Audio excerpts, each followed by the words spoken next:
Africa is coming. Arise and shine. You followed the crisis in Kenya? It's a sign that Africa is rising. It is not about the fall of William Ruto, but it's about the rise of the African to stand, to say that the African has got a say. It is not about the fall of Tinubu. It is about the rise of the African. Tinubu arise. William Ruto arise. I have heard some call for revolution.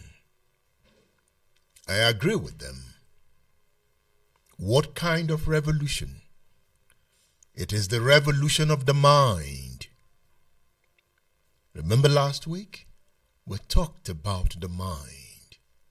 It's about mental revolution, not violent revolution.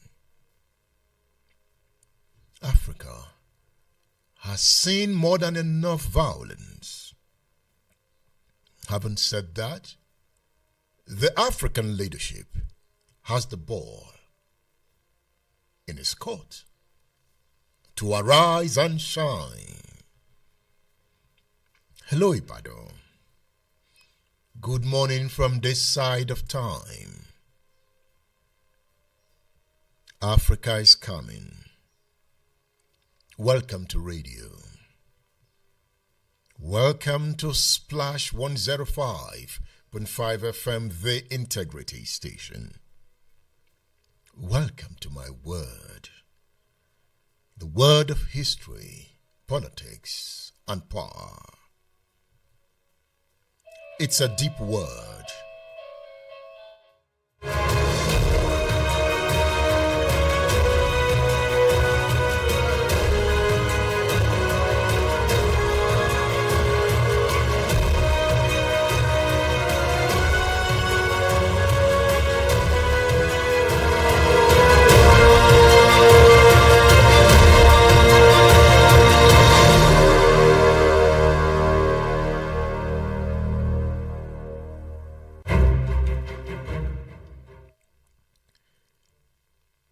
It is Splash 105.5 FM, the Integrity Station.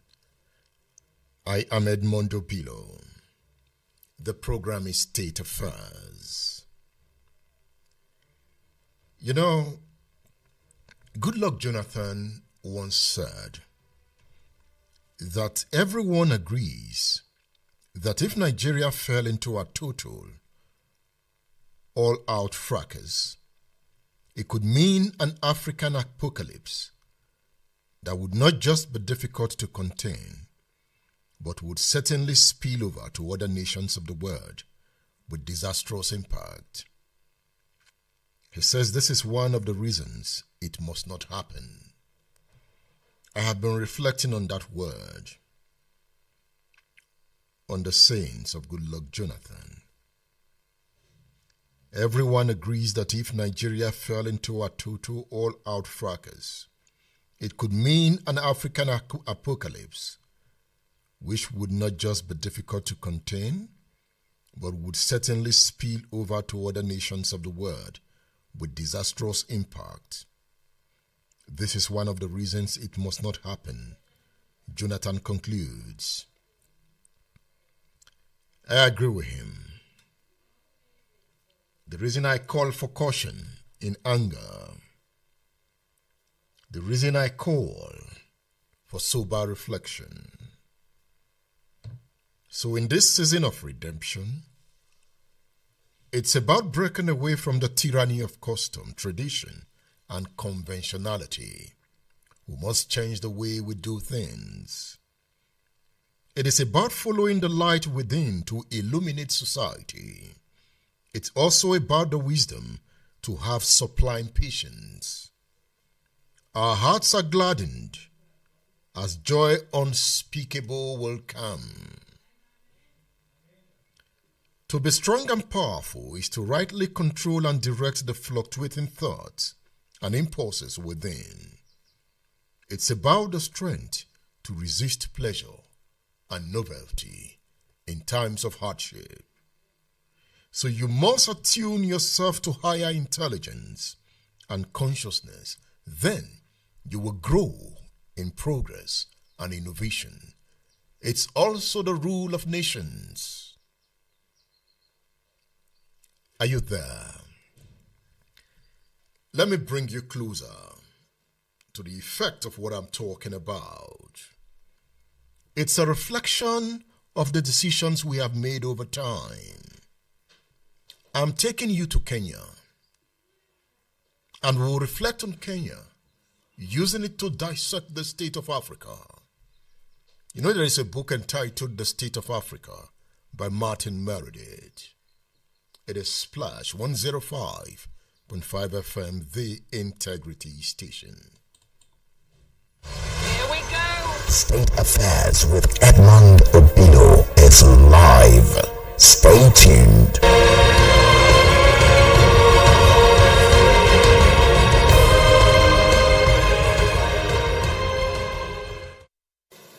It is instructive for the nation to know that for every 100 shillings we collect as taxes, we spend 61 shillings in debt service. We have paid Kenya's Eurobond debt that was borrowed in 2014 of $2 billion that has been hanging around our neck. We paid the last installment of $500 million last week. Today, Kenya's debt burden is much less, more sustainable, and we are on course to redeem our country from the discomfort of debt and assert our sovereignty. State Affairs with Edmond Obilo is live.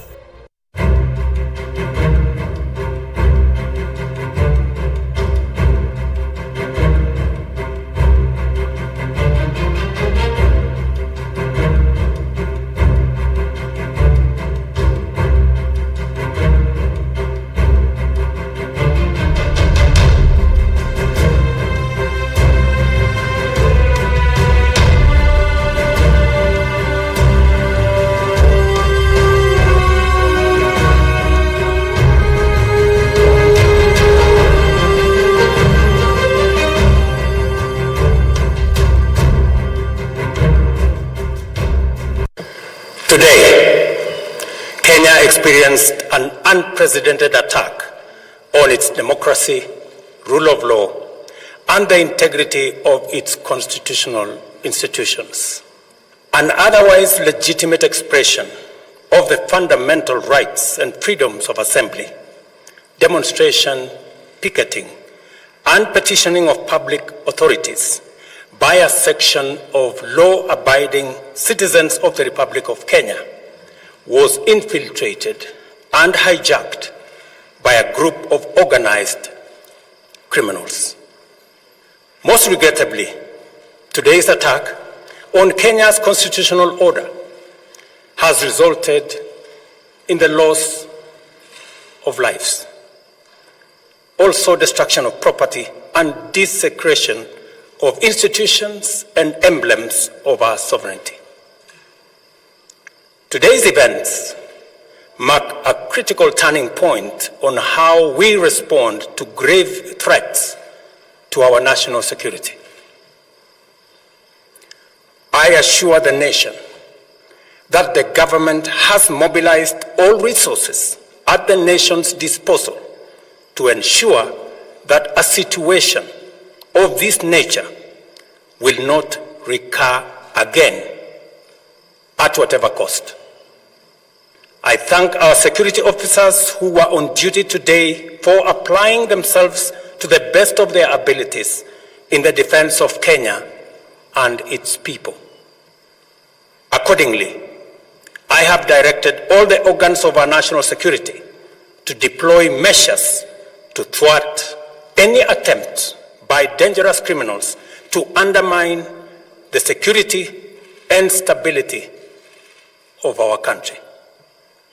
As the people of Kenya go to bed tonight, I give you my assurance that your security, that of your families and property, remains my utmost priority. To the young people of Kenya, who I must thank for helping our country organize our democratic discourse around issues, I thank you and assure you that the session you have begun around pertinent issues of our nation will continue to inform our policy and governance decisions. As I promised on Sunday, this conversation will not be in vain. I will not only champion for the cause of issue-based, policy-oriented, and tribeless engagement on critical national issues, but also provide a framework for this conversation to be processed and its outcomes implemented. However, our national conversation on any subject matter must be conducted in a manner that respects and honors the foundational values upon which our nation is established, namely constitutionalism, the rule of law, and respect for institutions. Here we go! State Affairs with Edmond Obilo is live. Stay tuned.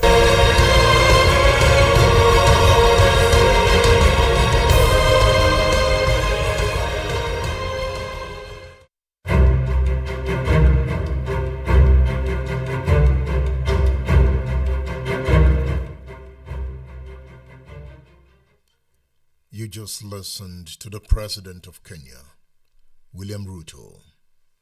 He gave that address on Tuesday night. What are the issues? It is about the Kenyan Financial Bill 2024. William Ruto government has brought that bill before the people. He wants to raise revenue to the tune of 302 billion Kenyan shillings. But the people are saying no. How does he want to do this? He initially brought in a bill that increased the cost of bread by changing the VAT status for the supply of ordinary bread from 0% to 16%. So the people should not eat bread. By the way, man should not live by bread alone. That was what Ruto was saying to the Kenyan people. What is it about bread? And the people said no, and Parliament removed that clause. But the people were not done. William Ruto wanted a motor vehicle tax at a rate of 2.5% of the value of the vehicle. If you ride in a car in Kenya, you pay for it for riding that car. And the people said no way, and Parliament removed that. You see, why does Ruto need so much money? It's about loans. Listen to this. Just listen to this. It's about loans in Africa.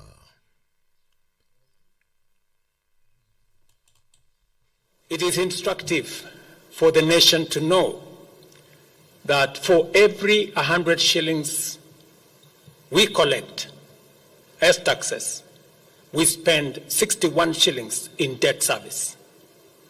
We have paid Kenya's Eurobond debt that was borrowed in 2014 of $2 billion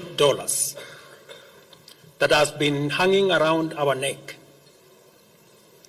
We paid the last installment of $500 million last week. Today, Kenya's debt burden is much less, more sustainable, and we are on course to redeem our country from the discomfort of debt and assert our sovereignty. State Affairs with Edmond Obilo is live. Did you hear that? We want to pay our debts and assert our sovereignty. You see, when you are a debtor nation, you lose your sovereignty. You do. You lose it. And that is what's happening to many African states, including Nigeria. We are talking about Kenya. Nigeria's debt burden is alarming. You see, William Ruto's government had earlier defended the tax hikes, which had been projected to raise $2.7 billion, saying they were needed to cut reliance on external borrowing.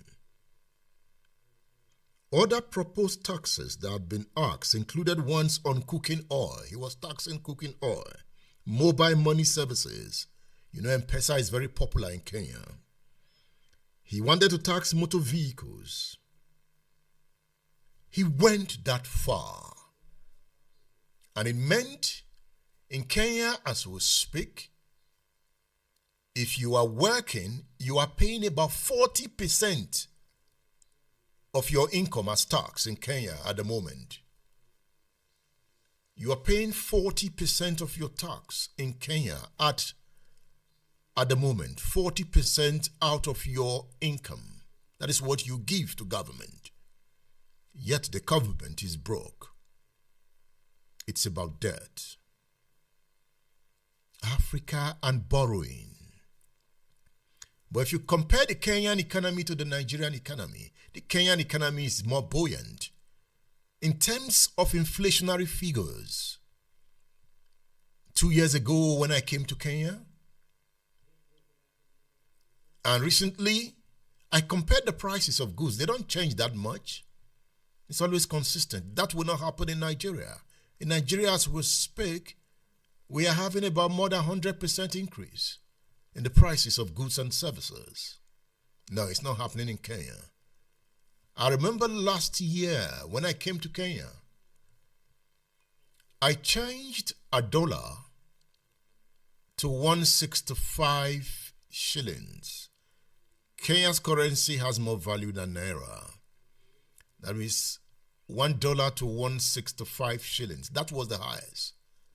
But it has fallen now to $1 to 128 shillings. You heard the president saying that they have paid the Eurobond debt. That has helped the currency to stabilize. If you come to Nairobi, it's like an international center. You have world-class malls around here. You have it in Africa. But Kenyans are saying enough. So we are going to go into some of the crisis of the mind in Africa. Let's take it bit by bit. But I have to make this point to say that there is a tide in the affairs of men, which taken at the flood leads to fortune. Omitted, or the voyage of their life is bound in shallows and in miseries. On such a full sea are we now afloat, and we must take the current when it serves, or lose our ventures. I just read the words of William Shakespeare, and it was Brutus' argument. This admonition explains man's resolve to be reckless with his mission, invoking on himself a consequence commensurate with his deed. In the opposite, ambition for the things that make society beautiful and progressive attracts good fortunes. Are you getting the point I'm making? Are you asking why Africa is in constant financial crisis? You know one? Just take note of this. It is because the ambition for the things that make society progressive and beautiful is not part of the agenda of the African leadership. So when you don't have such a society, that society will attract bad fortunes. But if ambition for the things that make society beautiful and progressive are the goals of leadership, it will attract good fortunes. It's about the mind.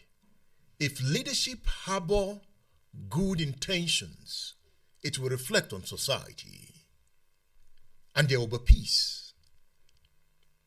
You see, this might look like a hard rule as society continue to produce men and women reckless in the deployment of power. You know, they appear to be enveloped in clouds of good fortune. They drive good cars. Oh, you envy them. They fly first class. They are everywhere. They go on expensive international holidays. Oh, and you're saying this is good fortune. It is not good fortune for their society because it is not their ambition to position their society for greatness. So it's always doom that it brings to society. It brings violence, banditry, Boko Haram. It brings kidnappers, criminals. It brings 419s. It breeds an EFCC that is almost acting like a criminal organization. EFCC is becoming another SARS. That is what such a society will breed. Because it is governed mainly by men and women whose ambition is not to make society beautiful. So you will see it in the character of the police, in the character of the army, in the character of the people.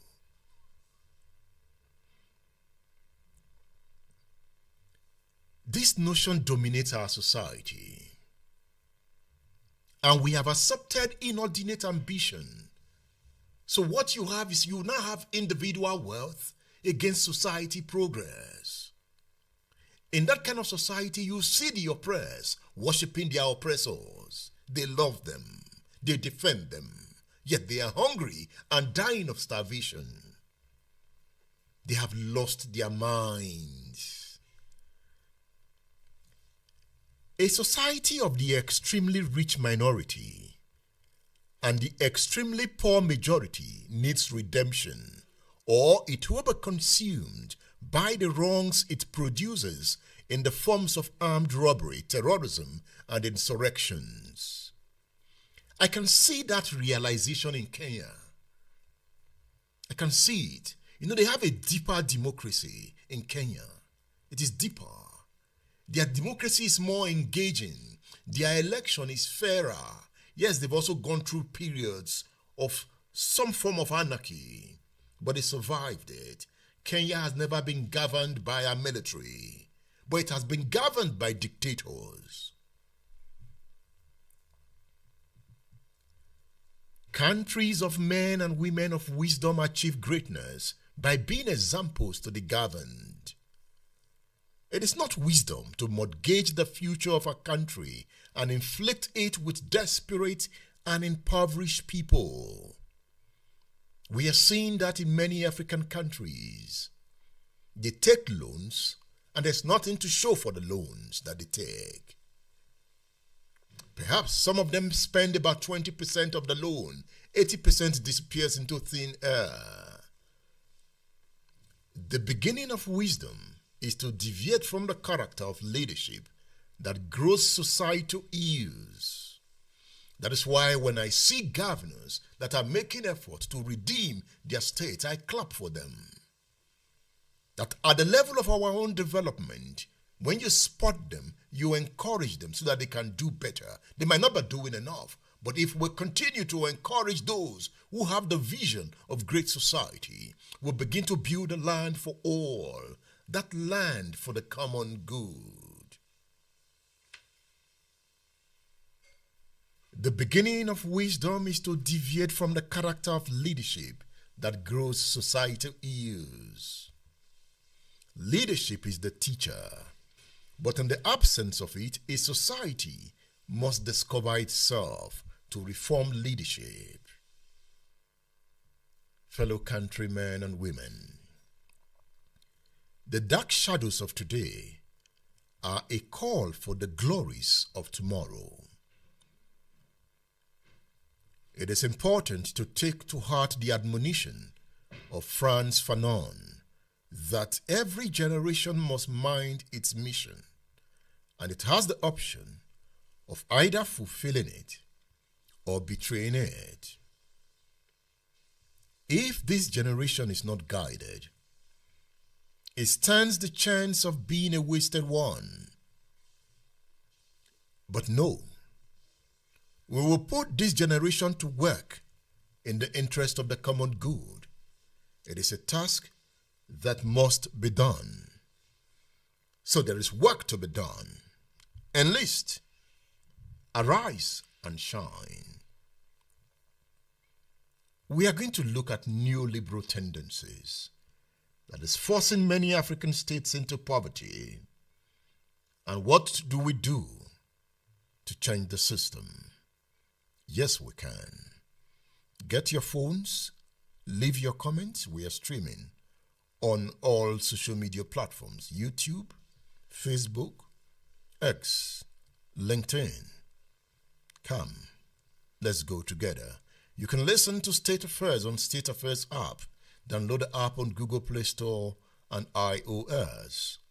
Leave your comment, retweet, repost, share as we engage in this dialogue of time. Kenya is a case study of where we are headed on this edition of State Affairs. You see, William Ruto was blowing hot. On Tuesday night, he was blowing hot. He called them criminals. You know, Kenyan National Assembly was invaded. The protesters took the mace from the Senate, and some part of Parliament was burned. So William Ruto came out that night fuming, angry, calling it treason. But the protesters told him, Mr. President, don't worry, we are coming again on Thursday. They came on Tuesday. They held Kenya to ransom, young persons.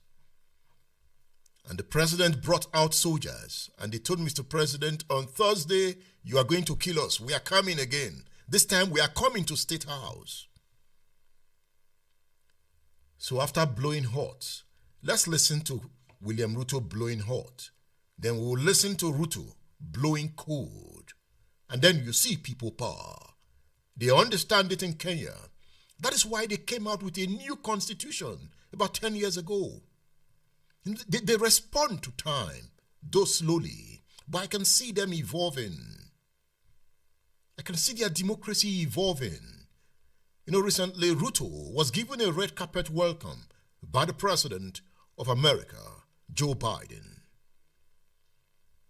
Ruto blowing hot. And then we'll play Ruto blowing cold. Today, Kenya experienced an unprecedented attack on its democracy, rule of law, and the integrity of its constitutional institutions.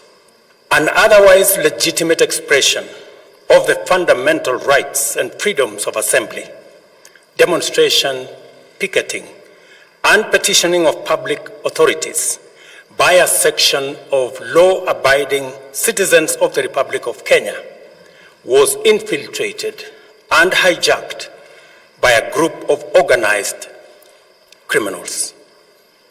Most regrettably, today's attack on Kenya's constitutional order has resulted in the loss of lives, also destruction of property and desecration of institutions and emblems of our sovereignty. Today's events mark a critical turning point on how we respond to grave threats to our national security.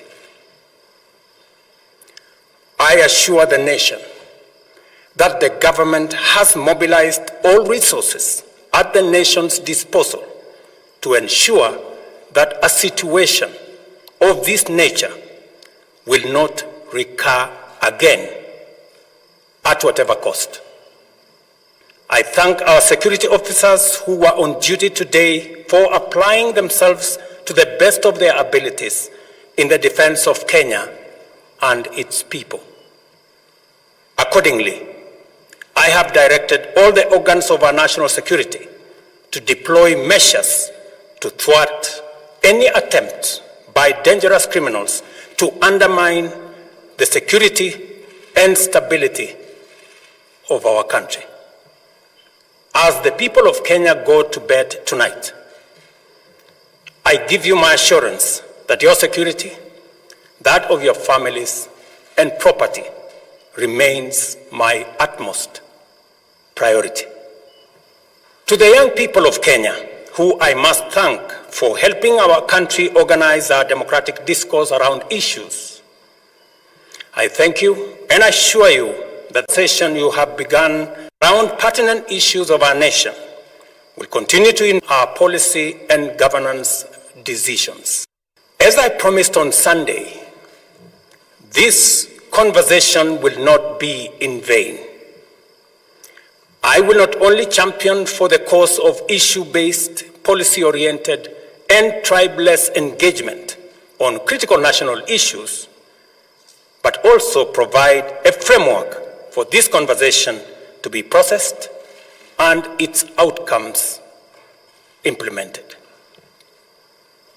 However, our national conversation on any subject matter must be conducted in a manner that respects and honors the foundational values upon which our nation is established, namely constitutionalism, the rule of law, and respect for institutions.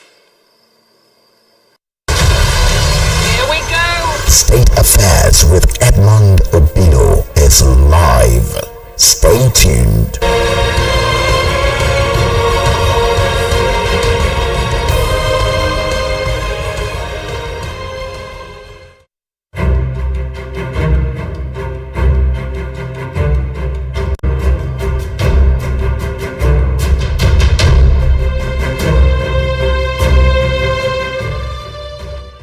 That was William Ruto blowing hot on Tuesday night. And he realized that the people of Kenya were getting more angry because the protest at the Central Business District under Parliament led to the death of more than 12 protesters. So Kenyans had told him that we are coming again on Thursday if you don't withdraw the finance bill from Parliament. Parliament had passed the bill. What was left was for the president to sign it into law. In fact, parliamentarians were discussing the bill and passing it when the protesters invaded Parliament. So the ball was on Ruto's court. Was he going to sign the 2024 finance bill into law? Kenyans dared him. And what happened? On Wednesday, William Ruto buckled.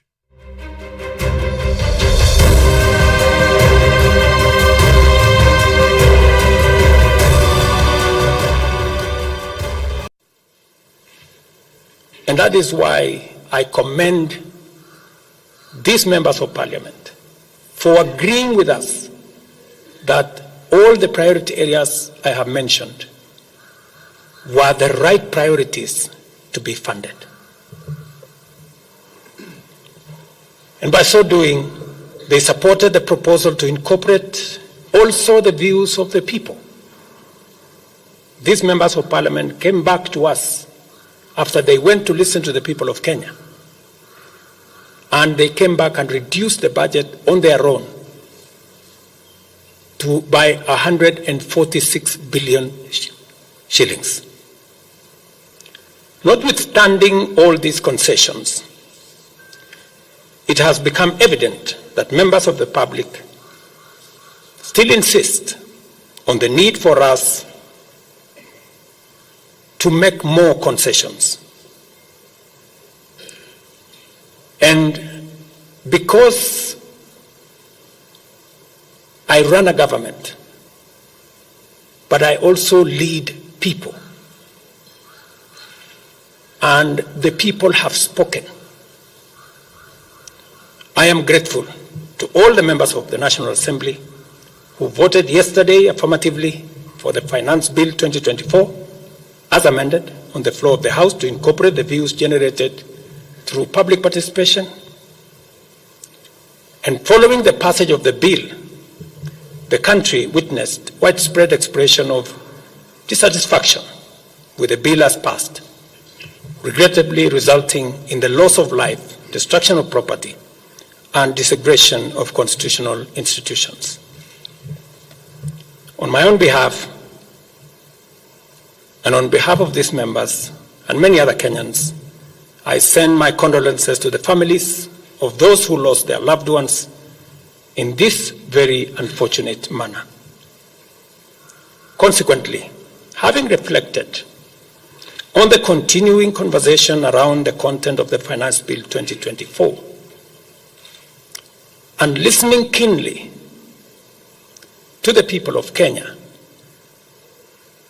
who have said loudly that they want nothing to do with this Finance Bill 2024, I concede, and therefore I will not sign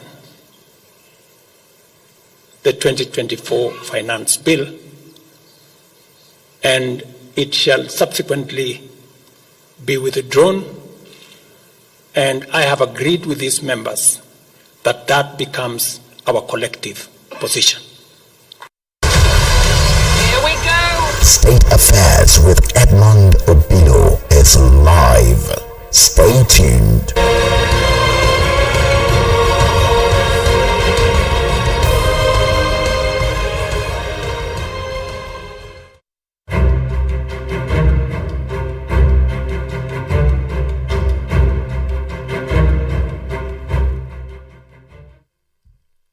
That is President William Ruto of Kenya conceding. You know, it is the Nigerian example. If you followed the story in Kenya, National Treasury Cabinet Secretary Njuguna Ndugu presented a 3.9 trillion shilling spending plan for the 2024-2025 fiscal year, with hopes of funding the budget through tax revenues amounting to 2.9 trillion Kenyan shilling. About 426 billion Kenyan shilling of the projected revenues is to be derived from levies and fees charged by government ministries, departments and agencies for services rendered, leaving a budget deficit of 597 billion. And the deficit is to be funded through net external borrowing of 333 billion Kenyan shillings and net domestic borrowing of 266 billion Kenyan shillings. As I speak with you, Kenya's public debt amounts to 10.5 trillion Kenyan shillings. That is $82.34 billion. As of April 2024. You see the debt burden that is pushing William Ruto to want to tax his people to bleeding point. After this break, I'll tell you more. We'll break it down. I'll open the lines so that we engage in this deep conversation. And there's one thing about Kenyans. They engage in deep conversations. Their knowledge of policies is quite redeeming. It is encouraging. The level at which the common man in the street of Kenya understands policy is beautiful. It speaks about their educational system. Yes, they have a better educational system compared to Nigeria. Their public schools are better, but they can also be better.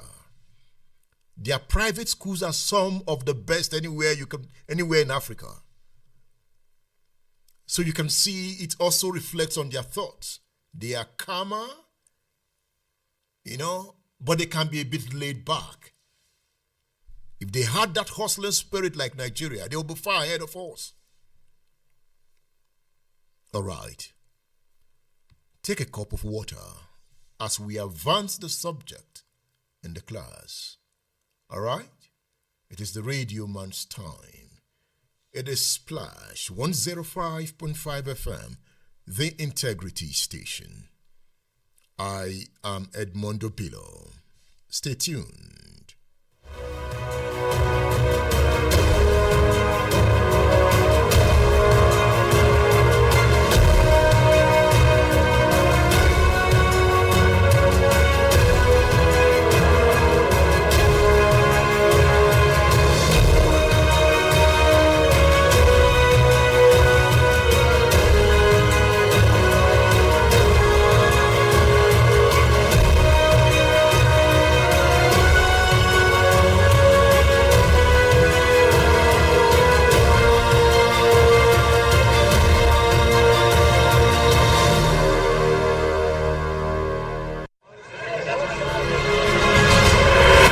The global village of conflicting ideologies and complexities, understanding systems and schemes through awareness and social reconstruction becomes expedient. They never told you how you offended them? I'm not on trial, so I can't go before Join the radio man, Edmondo Bilo, on state affairs, the local and international politics, security, extensive economic analysis, interviews, and world power play. Nigerians must choose the path they want to follow.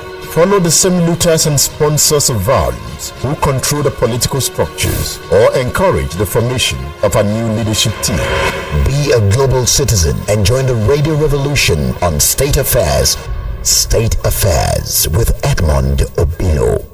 Radio just got deeper. Here we go. State Affairs with Edmond Obilo is live. Stay tuned.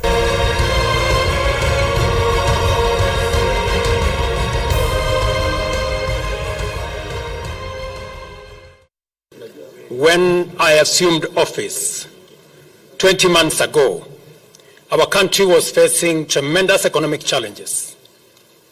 Escalating cost of essential household commodities, high fuel prices, rapid depreciation of the Kenyan shilling, and spiraling public debt were threatening to ground our economy.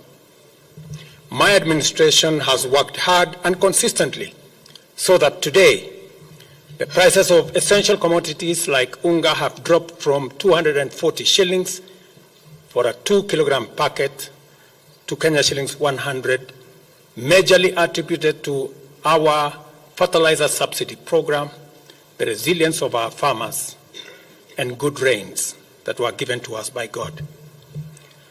During the period, we reduced the price of fertilizer also from 7,500 to 2,500. Petrol prices have come down from a high of 217 to now 187 a litre. The shilling has strengthened against the dollar from a high of 165 to now 127, 128. We have made significant progress in pulling the nation back from the brink of debt distress. Our debt situation is better managed, and our budget now has space for investment and in programs aimed at easing the hardship on vulnerable people and creating opportunities for our young people.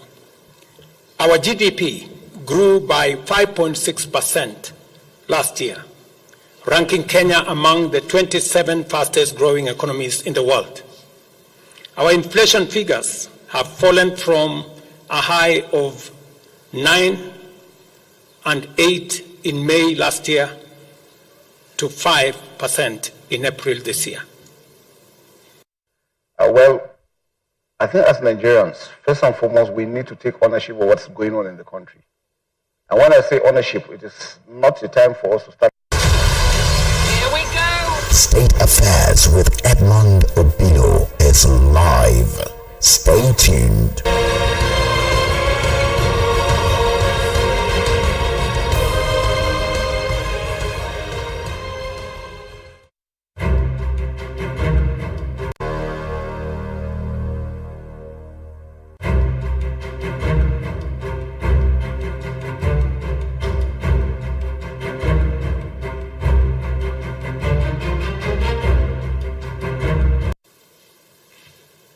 And that is why I commend these members of parliament for agreeing with us that all the priority areas I have mentioned were the right priorities to be funded.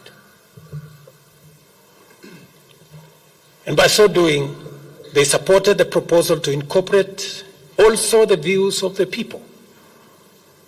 These members of parliament came back to us after they went to listen to the people of Kenya. And they came back and reduced the budget on their own by 146 billion shillings. Notwithstanding all these concessions, it has become evident that members of the public still insist on the need for us to make more concessions. And because I run a government, but I also lead people, and the people have spoken, I am grateful to all the members of the National Assembly who voted yesterday affirmatively for the Finance Bill 2024 as amended on the floor of the House to incorporate the views generated through public participation. And following the passage of the bill, the country witnessed widespread expression of dissatisfaction with the bill as passed, regrettably resulting in the loss of life, destruction of property, and disintegration of constitutional institutions. On my own behalf, and on behalf of these members and many other Kenyans, I send my condolences to the families of those who lost their loved ones in this very unfortunate manner. Consequently, having reflected on the continuing conversation around the content of the Finance Bill 2024, and listening keenly to the people of Kenya who have said loudly that they want nothing to do with this Finance Bill 2024, I concede, and therefore I will not sign the 2024 Finance Bill, and it shall subsequently be withdrawn, and I have agreed with these members that that becomes our collective position. Here we go. State Affairs with Edmond Obilo is live. Stay tuned.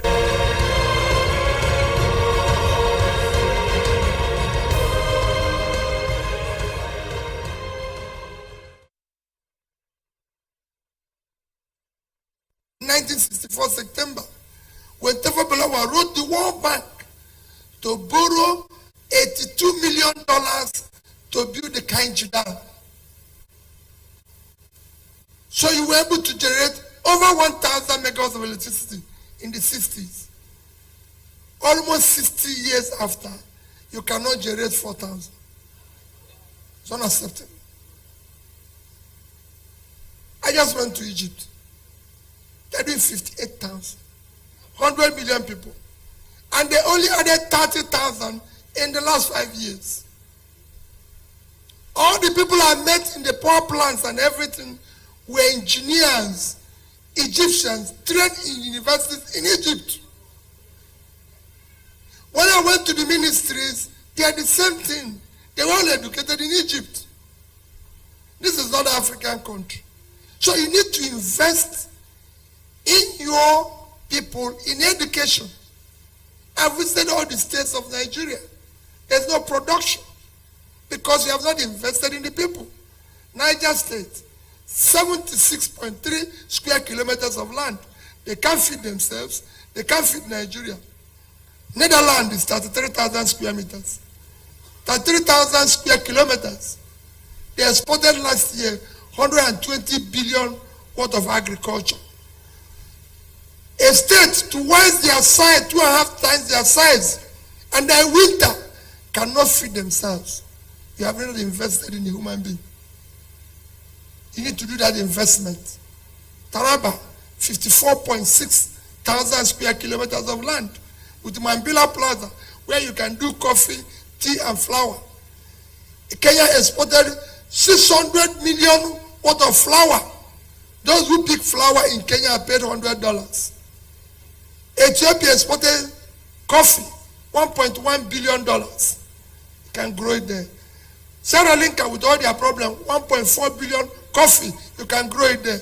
Taraba cannot feed itself. They are waiting to share money from oil. What a country. State Affairs with Edmond Bilo is live. Well, I think as Nigerians, first and foremost, we need to take ownership of what's going on in the country. And when I say ownership, it is not the time for us to start trading blames on who to do it. We are dealing with asymmetric warfare, which is a new kind of warfare. It's different from the conventional term. And that's what we want to make very clear. Conventional warfare is between country to country.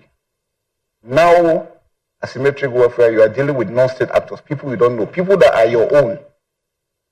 I give you some examples. Sometimes when we go on cordon and search operations, the same village you get in, they hide the weapons, touch them, they don't have anything, and you proceed.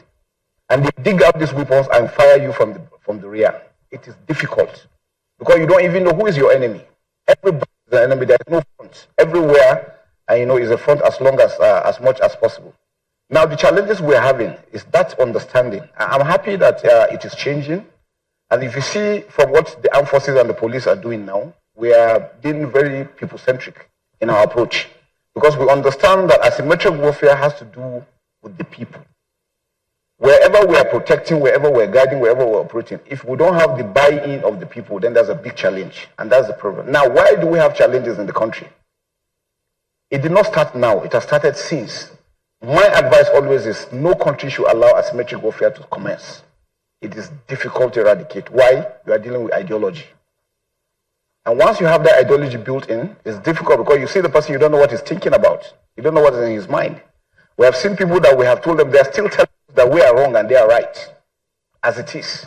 So we need to come together as a country to be able to tackle this, and it should be nipped in the bud for every country, I advise. CBS, yes. It's almost 20 years that the military has been in the Northeast. Yes. Have you been able to win the war? 15 war. Well, it's not, that's why I'm saying asymmetric warfare is not, the only time you know that you've won the war is when there's total restoration of civilian authority. Total. When everybody is in. And I can tell you, I was the theater commander in Operation Hatinkai for 19 months. By the time I left there, we had over 75,000 that have surrendered. Now we have over 120. To tell you that we are succeeding. For us to know that it is total, one of the areas where we have challenge, the issue of good governance. State Affairs with Edmond Bilo is live.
program is State Affairs on Splash 105.5 FM, the Integrity Station. So talking about Kenya, President Ruto's retreat on withdrawing the 2024 finance bill is going to put him at loggerheads with the International Monetary Fund, IMF. Although the National Treasury had expected to raise about 346 billion in the 2024-2025 fiscal year, so the withdrawal of the bill is going to increase the deficit. The controversial taxes were meant to enable the Kenyan Revenue Authority to meet its 2.9 trillion shillings target and significantly reduce borrowing. It might, however, come up with short. However, it will come up short of that following the concessions that we are seeing at the moment in Kenya. Remember, IMF has been behind what Ruto is doing. IMF has been pushing the government of Kenya to grow tax revenues and reduce the budget deficit. It has been mounting pressure on the Kenyan government, the way it mounted pressure on the Nigerian government to remove subsidy. We have removed subsidy, yes, things are not getting better. And the figures are not indicating that things will get better in Nigeria. Government might be saying things are getting better, but the figures are not showing that in any way. And look at the cost of food, of goods and services.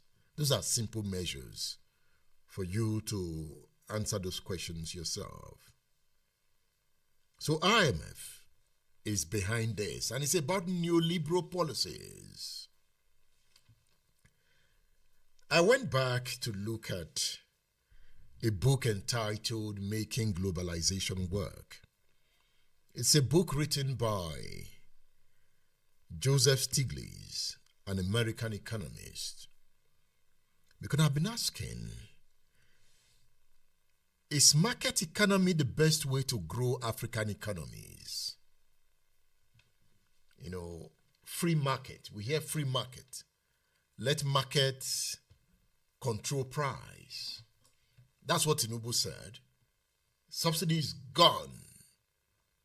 So let market control the price. Is market controlling price at the moment? Tinubu came and said, we are defending the Naira. Let's stop defending the Naira. Let the Naira float. Naira is floating and the Nigerian economy is floating. So, I haven't gone through Joseph Stiglitz's book.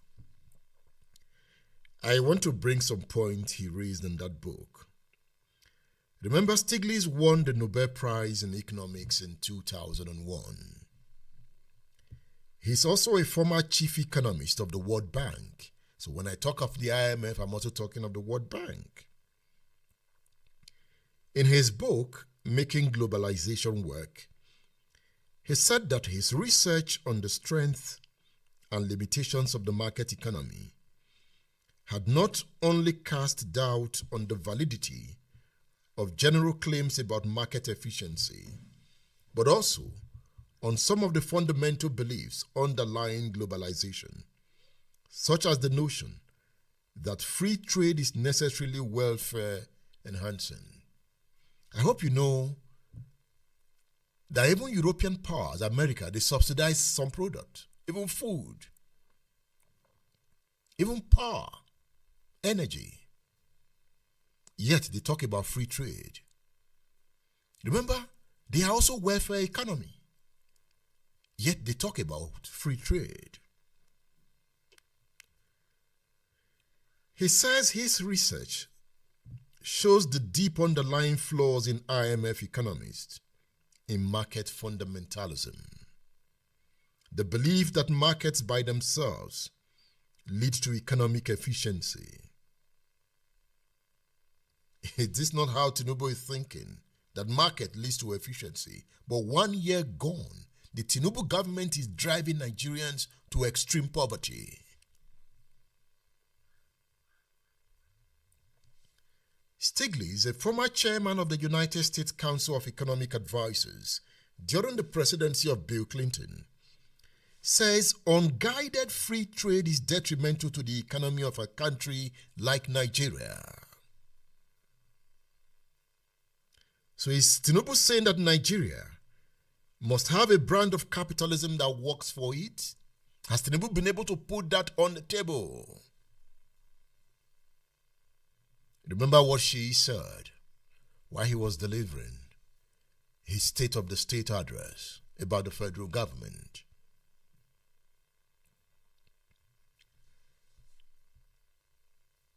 So this is where we are. Is the African leadership insisting on checking neoclassical financial philosophy for homegrown and pragmatic development plans? Are African states doing well in funding strategic infrastructure initiatives? A book I'll recommend to you is Dr. Kingsley Moghalu's book entitled Emerging Africa. Kingsley Moghalu is a former deputy governor of the Central Bank of Nigeria. He ran for Nigeria's president in 2019. So in the book Emerging Africa, Moghalu asked, is Africa, including Nigeria, aspiring to holistic development that encompasses human development as reflection of the real quality of life of Africans? Or is it focusing on economic growth statistics that do not translate to better life for Africans? That is a fundamental question. You know, everybody's giving statistics. But those statistics, do they translate to better life for the people? Are you living a better life? Okay, the lines are open now. I've opened my line. So you can call me on WhatsApp. Tell me, how is it affecting you? What are the reflections of the economic situation in your life? What do you think about total market liberalization? Did you follow the news recently? Dangote is crying, no crude, no crude, no crude to power my refinery. Yet we produce crude. Do you know why? 080-999-18449. That's the WhatsApp number to call.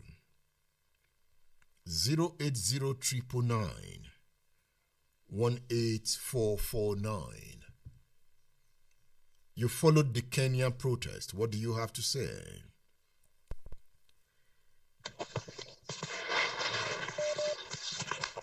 Hello, good morning. Hello, good morning, Mr. Edmond. Good morning. My name is Obilowo. Go ahead and make your point. Hello.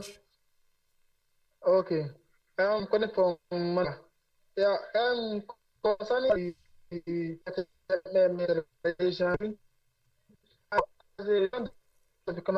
all right. I'll have to end that call. Network is poor. Hello, Barrister Ijiruka.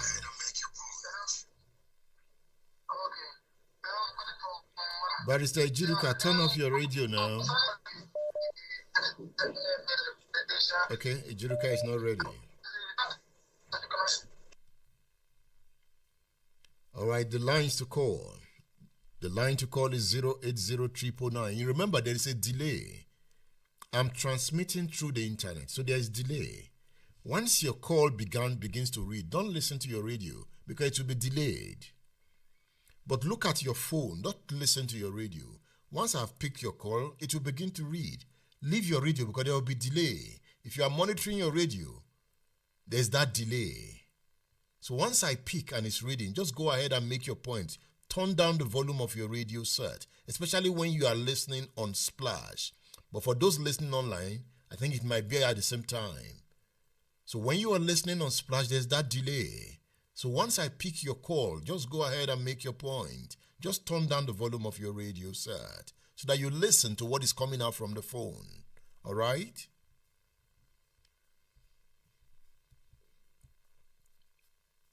Hello. Delay. So once I pick your call. Hello, good morning. Hello. Good morning, sir. Yes, good morning. Hello. Yes, sir. I'm Ibrahim calling from Mokola, sir. All right, Ibrahim, speak up, please. Okay, sir. Can you hear me now, sir? Yes, I can hear you. I think I'm audible enough, sir. Yes. Yes, sir. I'm one of your students. I always follow up every weekend, sir. Thank you. Yes, sir. You are welcome. I must say you are doing a great job, sir. May the good Lord continue to bless you. More wisdom, knowledge, and understanding, sir. I wish you well. Amen, sir. Thank you. Sir, I don't really have much to say. I will just say little things as regards to the Dangote refinery you just mentioned, sir. Despite the fact that we produce crude oil in our country, Dangote that we are talking about find it difficult to get crude oil to run his company as big as the company is. And I don't know how real it is, sir, because there was something I saw online, was it not on Wednesday or Thursday, so that part of the company got fired or something like that, sir. To me, with my little knowledge and understanding, I just see it as a kind of sabotage, not to make the company to function as we Nigerians expect, despite the fact that the man has really invested a huge amount of money in that company. So we just pray Nigeria get better. Thank you. We just pray Nigeria get better. Thank you. We, the younger generations, honestly, we just hope and pray Nigeria get better, sir. Don't worry. Thank you, sir. May the good continue to bless you once more, sir. I appreciate this call. Thank you for calling the radio station. Thank you. You know, the joint venture partnership between the NMPC and its joint venture partners is complex. Nigeria's oil is mostly explored by multinational companies. So after exploring the oil, they come declare to us what they have mined from the sea. In that case, they take ownership of some part of the crude. So they will sell to Dangote. But they can also tell Dangote, say, hey, this crude belongs to us. We are joint partners, so we have taken our own share.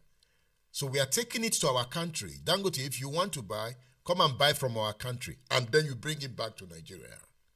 You see? So the price will not crash. That's what Dangote is complaining about. I'm talking about the investment in the refinery. With time, we will know how much was spent and see, because it's also another complex subject. But the point is that we are being held to ransom by the international system, by multinational companies that are drilling Nigeria's oil. Hello, good morning. Hello. Yes, good morning. Good morning, Edmond. My name is Felix, calling from the Netherlands. Good to hear your voice, Felix. All right. So I want to make my contribution on the present crisis in Kenya. Actually, in my own opinion, William Ruto, he is a kind of a visionary leader. He has a Kenyans, but I think the problem went down to how you communicate your opinion to your people. He actually meant good. He wants the Kenya to be a free state, free of debt, and a state that can actually afford whatever they need.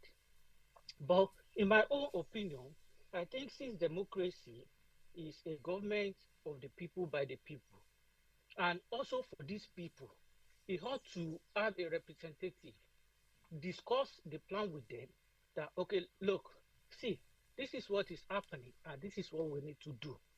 Now, I think the best way to do this is to have this tax for this fixed period of time, maybe 2 years or 3 years.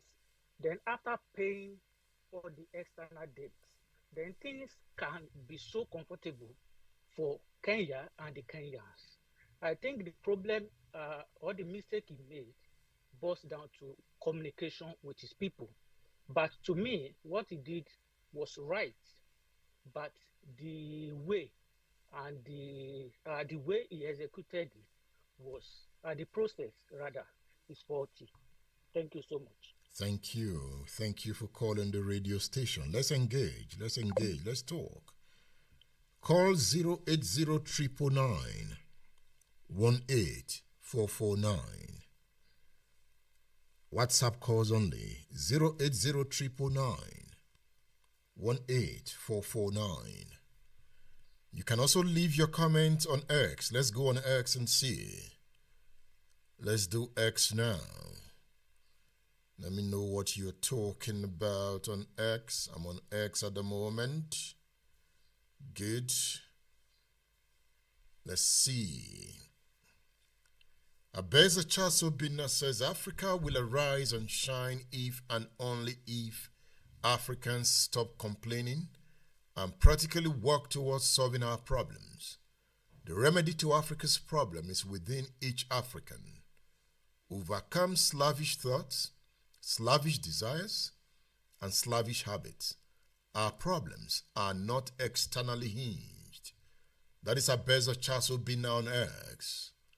Lawala Bayomi on X says both the people and government of Nigeria have a lot to learn from what happened in Kenya. Lawal Ayobami on X. I have peace here on X. He said African citizens need to arise to save themselves and their land from every criminals in government across each countries on the continent. The Kenyan people each time arise against wickedness of their politicians, and those in government listen to the people. That is the difference between Nigeria and Kenya.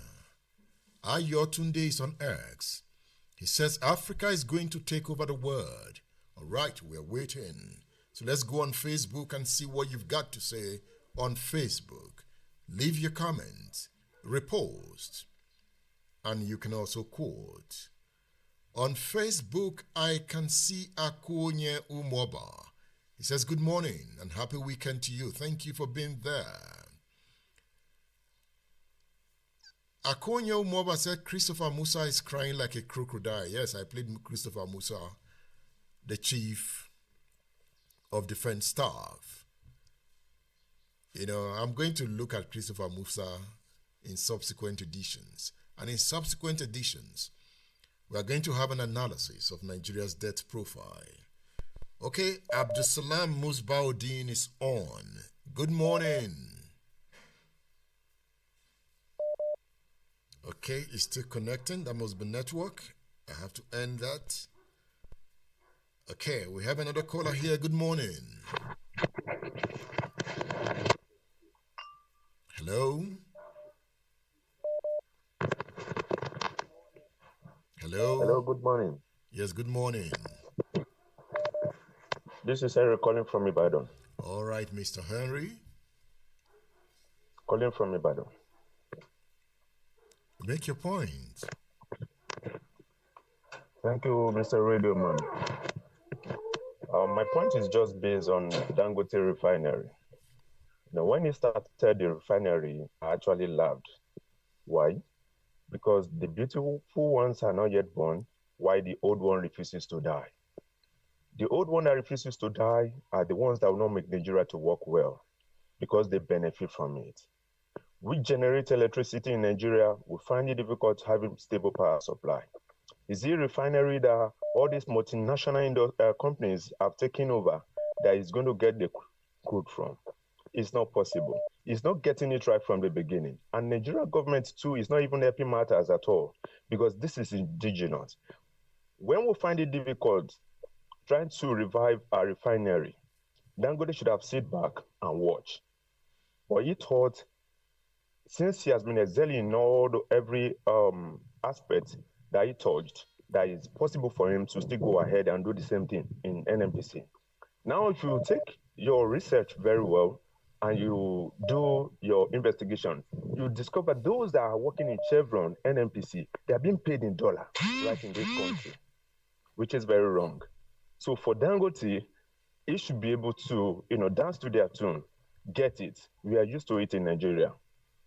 Tomorrow, they might decide to increase the fuel pump price, and we only lament, and at the end of the day, we have to, agree with whatever they say, because we cannot fight for ourselves. And concerning Kenyan, NSAS should have been like that, but then there's some power B. And Nigerians too, what they do is carrot and stick approach. The moment the agitation is becoming much, we just give up one thing to shift our focus from the main thing.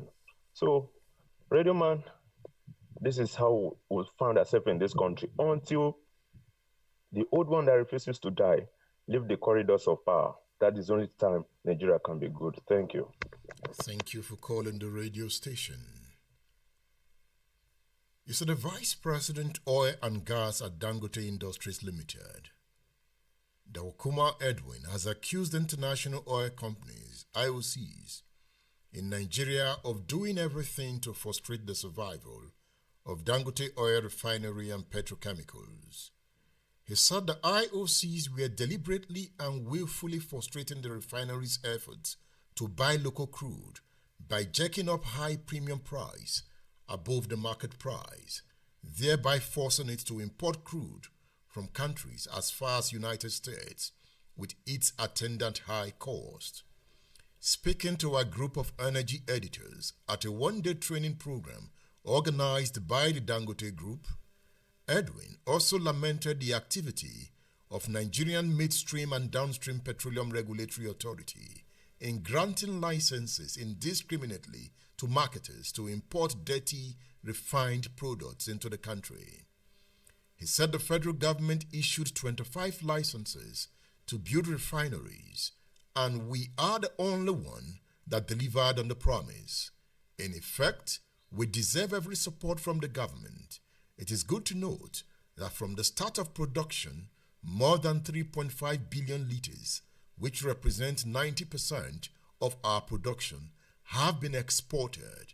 We are calling on the federal government and regulators to give us the necessary support in order to create jobs and prosperity for the nation. I just read that story from the Vanguard newspaper. Hello, good morning. Abdusalam from Coca-Cola, good morning. Hello, good morning, Edmund. Good to hear your voice. Yeah. On Dangote Refinery, I would say that it's consultancy.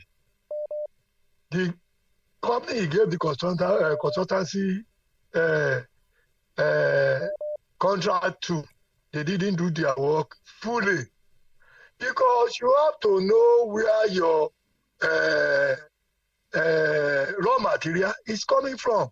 And in this case, crude oil, crude.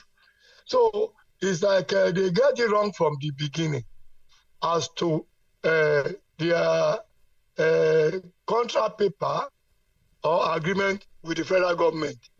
Because they have they're supposed to know that all that will be dealing with what is going to refine is crude oil. Then where is my crude oil coming from? That was that. On Ruto, I love the man. And that's how a leader should react or behave.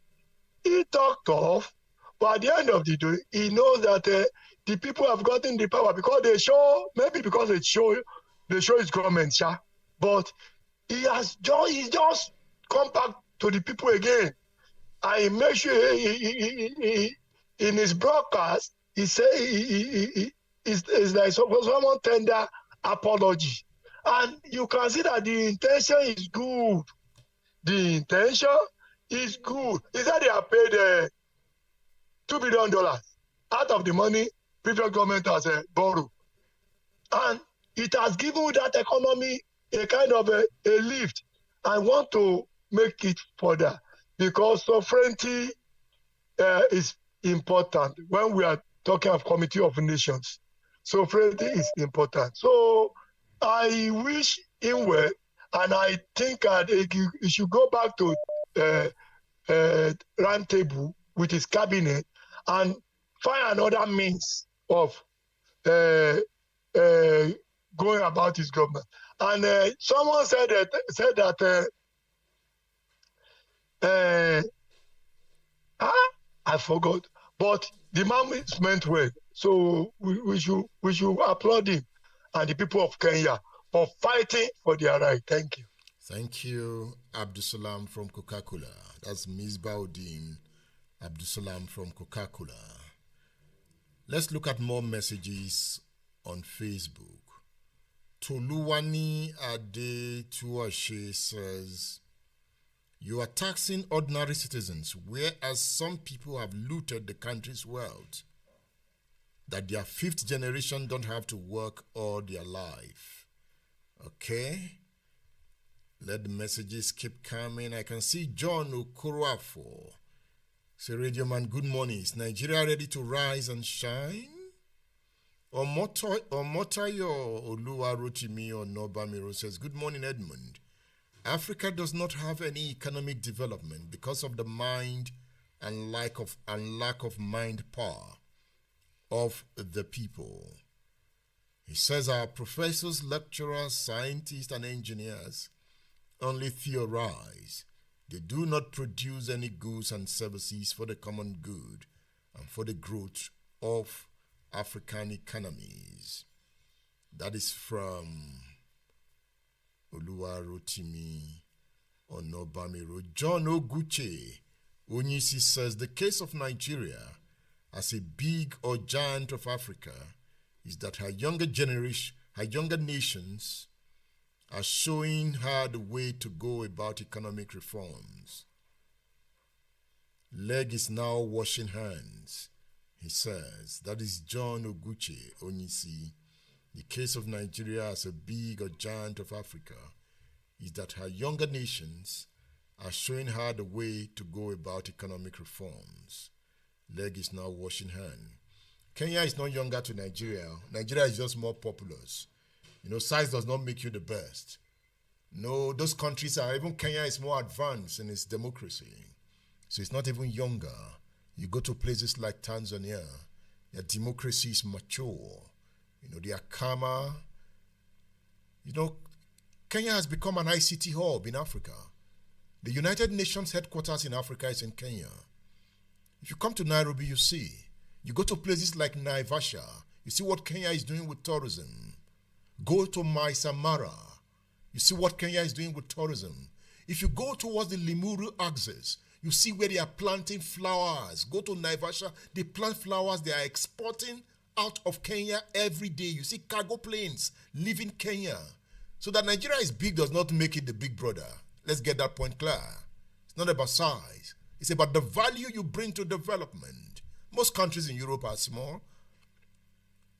Britain, what we call Great Britain, they are not more than 70 million, if I'm right. Dutch, in Netherlands, or your state is far bigger than Netherlands. So it's not about the landmass, no. Okay, I want you to listen, before we go for this break, I want you to listen to Peter Obi during the 2023 election. He made some valid points here. Let's listen to Peter Obi. After that, we'll go for our break, and I'll be back to look at your cause. Peter Obi of Nigeria on state affairs.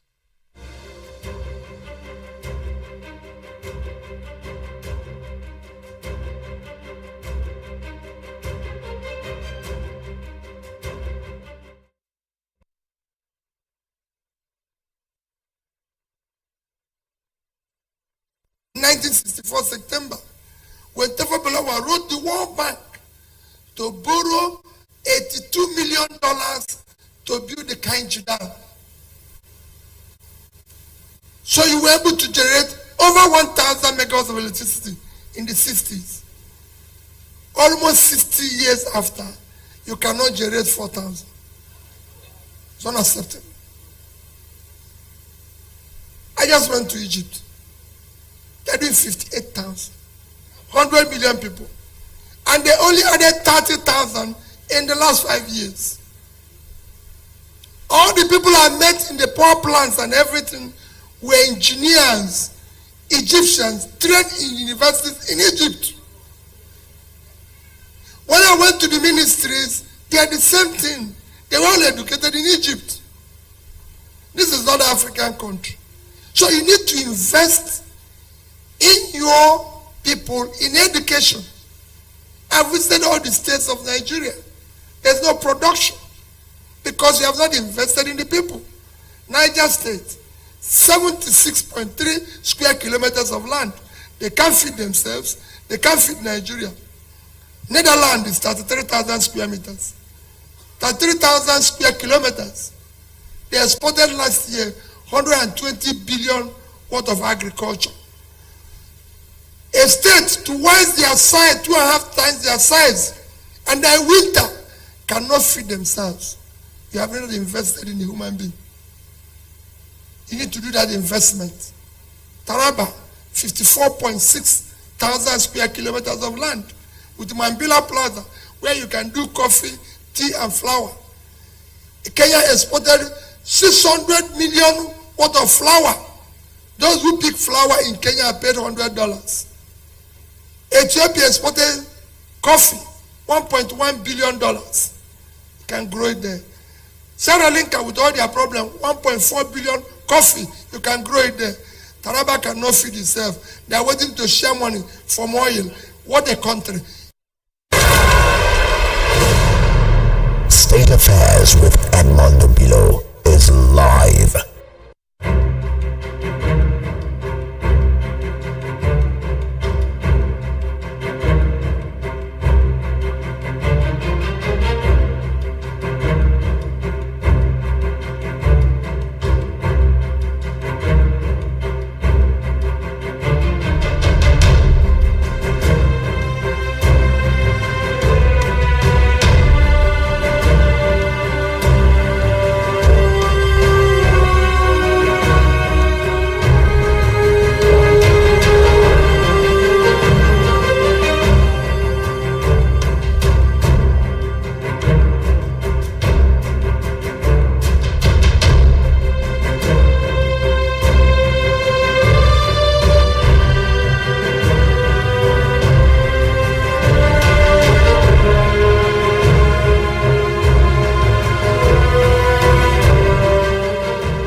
State Affairs with Edmond Obilo is live. Stay tuned.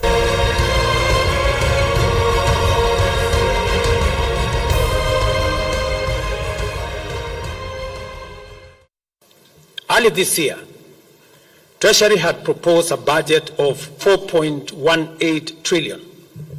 I did direct that it be reduced by 200 billion to come down to 3.99 trillion.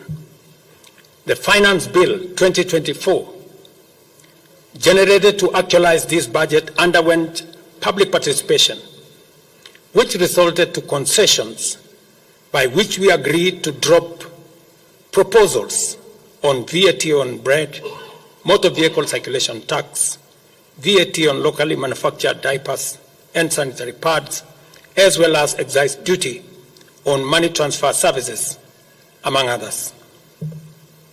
The additional tax measures we had proposed in this year's finance bill were to raise money in the tune of 346 billion. When the concessions were made, subsequent to public participation that was undertaken by Parliament, that came down to 200 billion. I had made this proposal taking into account our situation and the priorities that are there. I want to thank the members of Parliament seated behind me and those who voted yes for identifying the priority areas of our nation. Because when I made the proposals to Parliament with my cabinet, we had certain critical priorities for the nation. Number one is our agriculture. We did make recommendation, and part of the money we were going to raise from the finance bill was 10 billion shillings that will go to fertilizer subsidy, 18 billion shillings that would go to making sure that junior secondary school teachers, 46,000 of them would be confirmed on permanent and pensionable basis. We are very clear in our minds that education being the greatest equalizer, no child in Kenya should go to a school where there is no teacher or where there are no adequate teachers. It is because of that reason that in this finance bill also we had committed to hire an extra 20,000 teachers. We also had envisioned, because of the program of last mile connectivity to homes, especially in rural areas, we had committed 14.5 billion shillings, 50 million for every constituency for the last mile connectivity. Because we realize that there are many people who today cannot go to hospital because they cannot afford, because they have no health insurance. We had committed 6 billion shillings to operationalize our universal health coverage plan that would make it possible for every citizen to have a health insurance, those who cannot afford to be paid for by the government of Kenya, and to also operationalize the chronic illness fund that would make it possible for those who suffer from cancer, diabetes, hypertension, to be able to go to hospital, be treated, and go home without being asked for any money. We also had planned to put in money for our coffee farmers to retire the heavy debts that are bedeviling our coffee farmers. We also had allocated money for our sugarcane farmers to make sure that our sugarcane farmers get out of the debts that they're in. We had also committed to our milk farmers 2 billion shillings to make sure that every farmer is paid a minimum of 50 shillings per litre, to make sure that these farmers, very hard-working citizens of our nation, get a fair return for their hard work and for feeding our nation.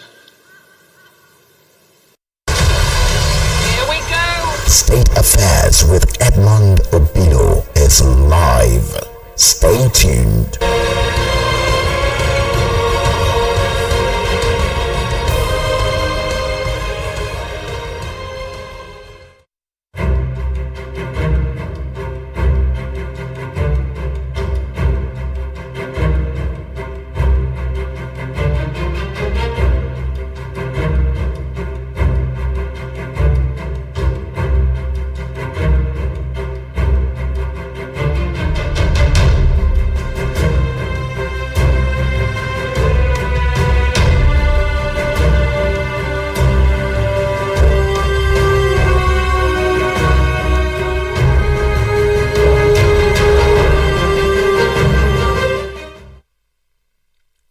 Program is State Affairs on Splash 105.5 FM.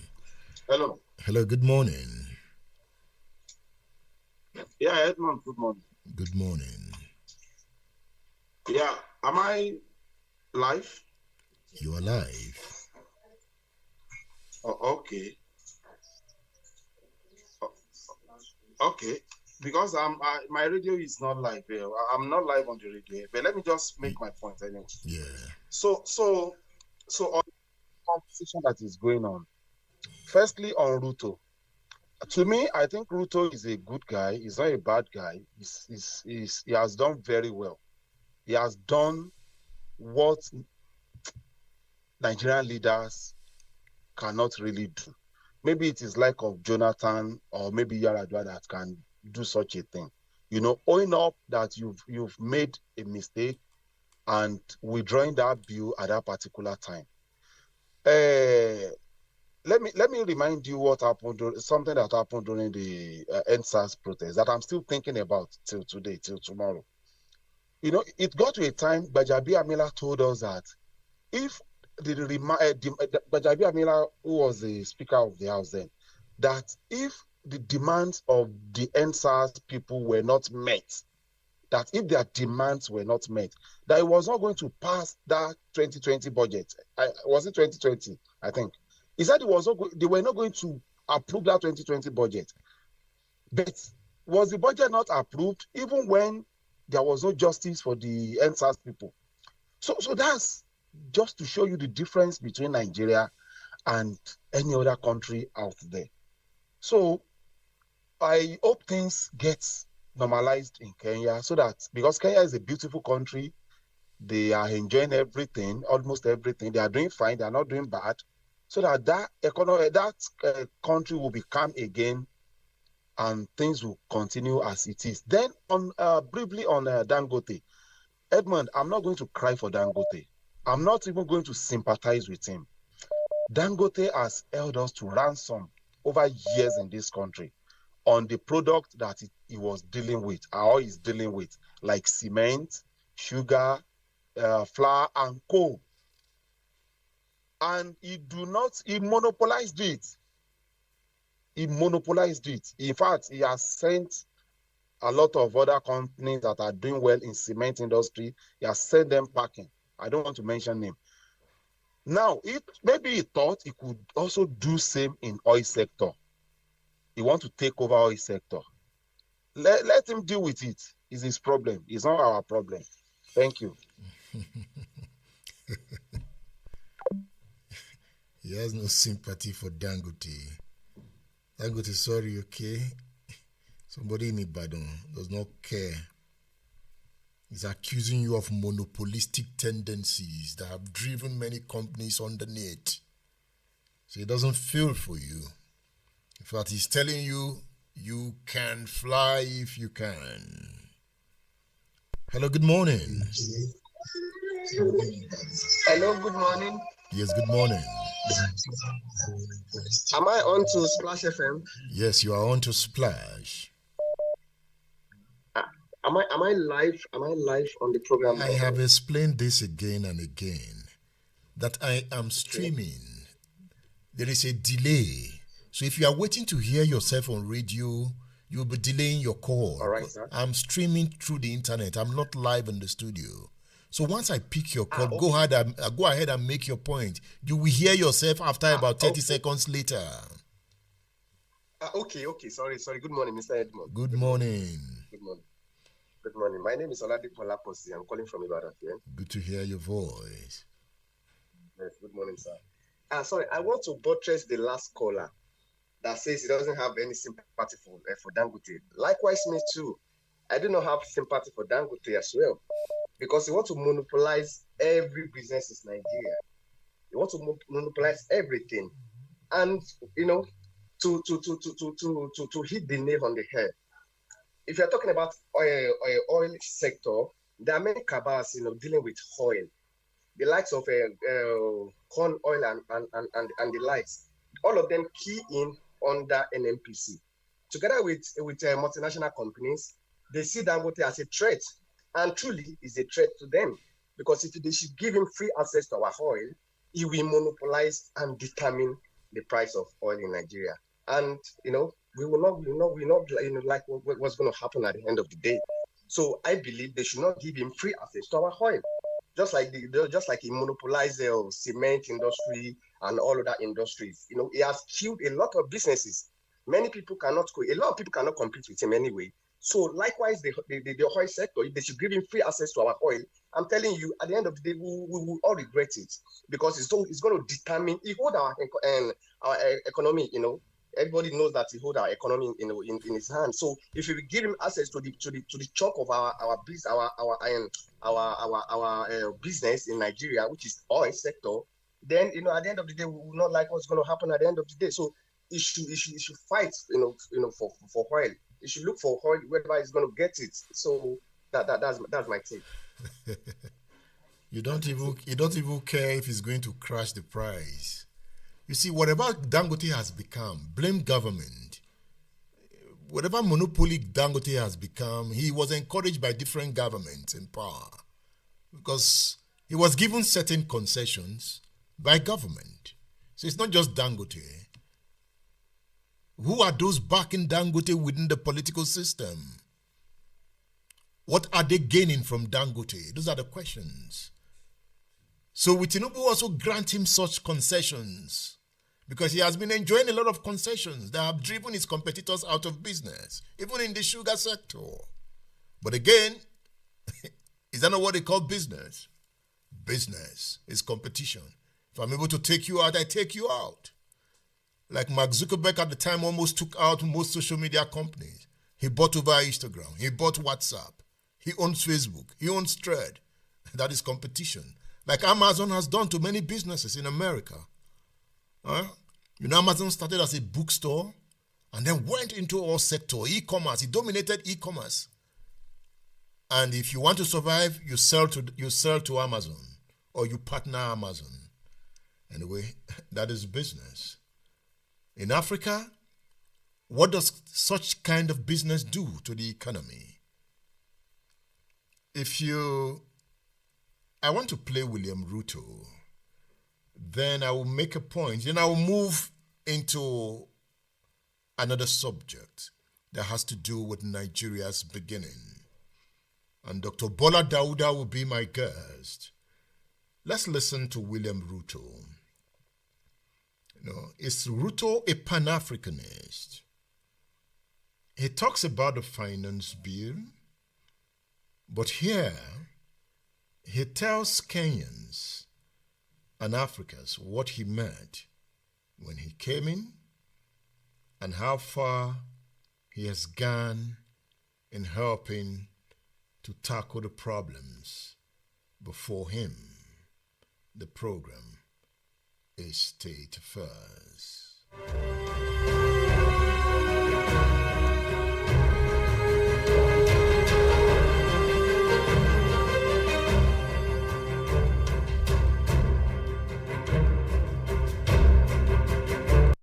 When I assumed office 20 months ago, our country was facing tremendous economic challenges.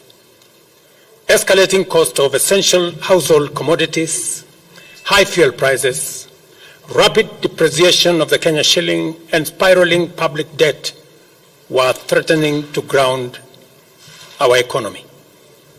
My administration has worked hard and consistently so that today the prices of essential commodities like unga have dropped from 240 shillings for a 2-kilogram packet to Kenya shillings 100, majorly attributed to our fertilizer subsidy program, the resilience of our farmers, and good rains that were given to us by God.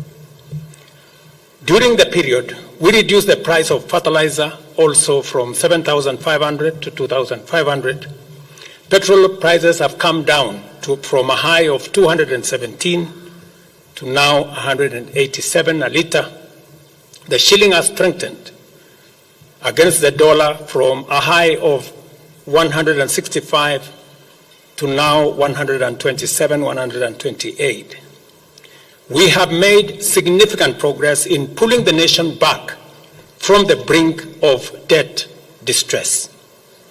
Our debt situation is better managed, and our budget now has space for investment and in programs aimed at easing the hardship on vulnerable people and creating opportunities for our young people. Our GDP grew by 5.6% last year, ranking Kenya among the 27 fastest growing economies in the world. Our inflation figures have fallen from a high of 9 and 8 in May last year to 5% in April this year. Here we go! State Affairs with Edmond Obilo is live. Stay tuned.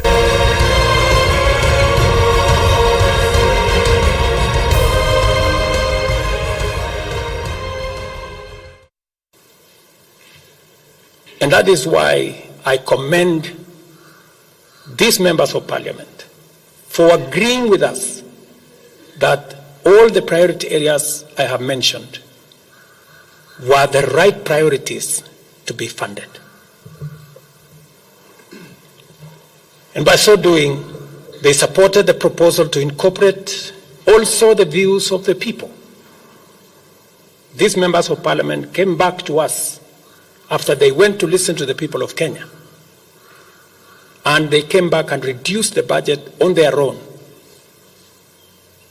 by 146 billion shillings.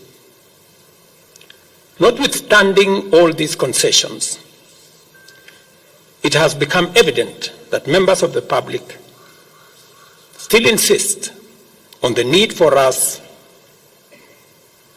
to make more concessions. And because I run a government, but I also lead people, and the people have spoken, I am grateful to all the members of the National Assembly who voted yesterday affirmatively for the Finance Bill 2024 as amended on the floor of the House to incorporate the views generated through public participation.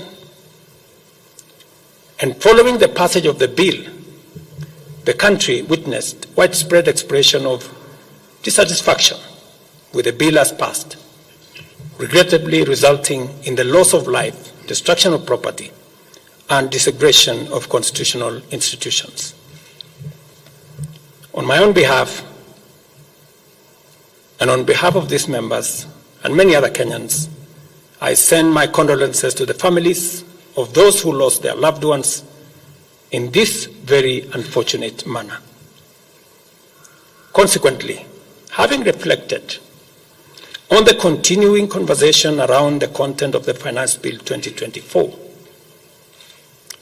and listening keenly to the people of Kenya, who have said loudly that they want nothing to do with this Finance Bill 2024, I concede, and therefore I will not sign the 2024 Finance Bill, and it shall subsequently be withdrawn. And I have agreed with these members that that becomes our collective position.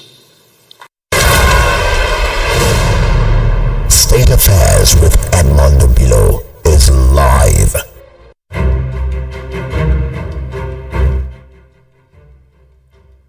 That is William Ruto there. I have visited Kenyan Parliament. Anywhere I am, I study Kenyan history. I must say that if Kenyans continue like this, Kenya will soon emerge an African lion. It's about the will. Yes, Kenya has its own internal problems. Kenya is an ethnic divided state, like Nigeria. You have the Kikuyu. The Kikuyu people have dominated power. And you have the Kalenjis. The Kalenjis have also dominated power. In fact, 2 tribes have dominated power in Kenya. It started with Jomo Kenyatta, a Kikuyu man. Jomo Kenyatta governed for about 16 years. He died in office. So every currency in Kenya today has the image of Jomo Kenyatta. He's the only man in the currency. It wasn't like that in the past. So when he died, one of his deputies took over. That is Arab Moi. Arab Moi was a Kalenji. Arab Moi governed for about 26 years. Arab Moi brought back multi-party democracy. He was a dictator like Jomo Kenyatta. Under Jomo Kenyatta, you had his men like Odinga, not the present Odinga. The present Odinga is the son of the old Odinga. So Kenya is somewhat governed by a dynasty. It's just William Ruto that has broken that dynasty. But he's also a Kalenji. So Arab Moi Kalenji governed for about 26 years. So what he did was to say, okay, now my time is up. We have launched multi-party democracy. Let me compensate my boss. His boss was Jomo Kenyatta. So he now went back to the Jomo Kenyatta family and picked Uhuru Kenyatta, the young man, and said, okay, I'm going to hand over to him. But he could not impose Uhuru Kenyatta. He tried to impose him through that democratic process, but Kenyans resisted. At that point, it was 2 Kikuyu men that contested the position, Moi Kibaki and Uhuru Kenyatta. Arab Moi wanted Uhuru Kenyatta as a compensation for the Kenyatta family. Let me tell you, Kenyatta families own most of the lands in Kenya. Yeah, you have the British too, the Dutch, they own lands. But the Kenyatta family is big. They own big hotels. Arab Moi did not succeed in imposing Uhuru Kenyatta. It led to a bloody conflict, especially in Kikuyu. Kikuyu people were divided because their 2 sons were in the ballot. Eventually, Moi Kibaki was handed the power.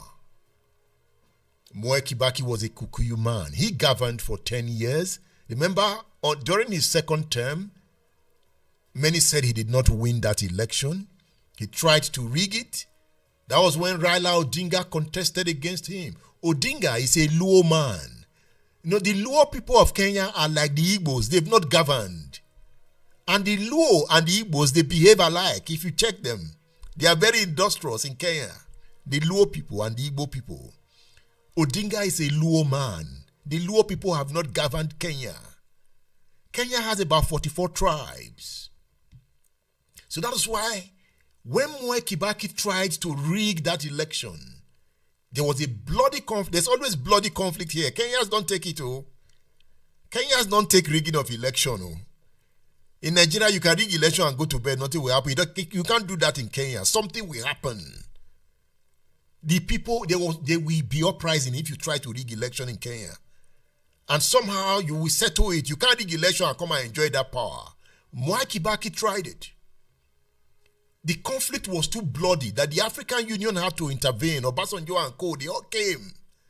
So it's okay, Mwai Kibaki, you are going to share power with Odinga. They now adjusted their constitution to compensate the opposition. You can't rig election in Kenya and take all the powers. No way.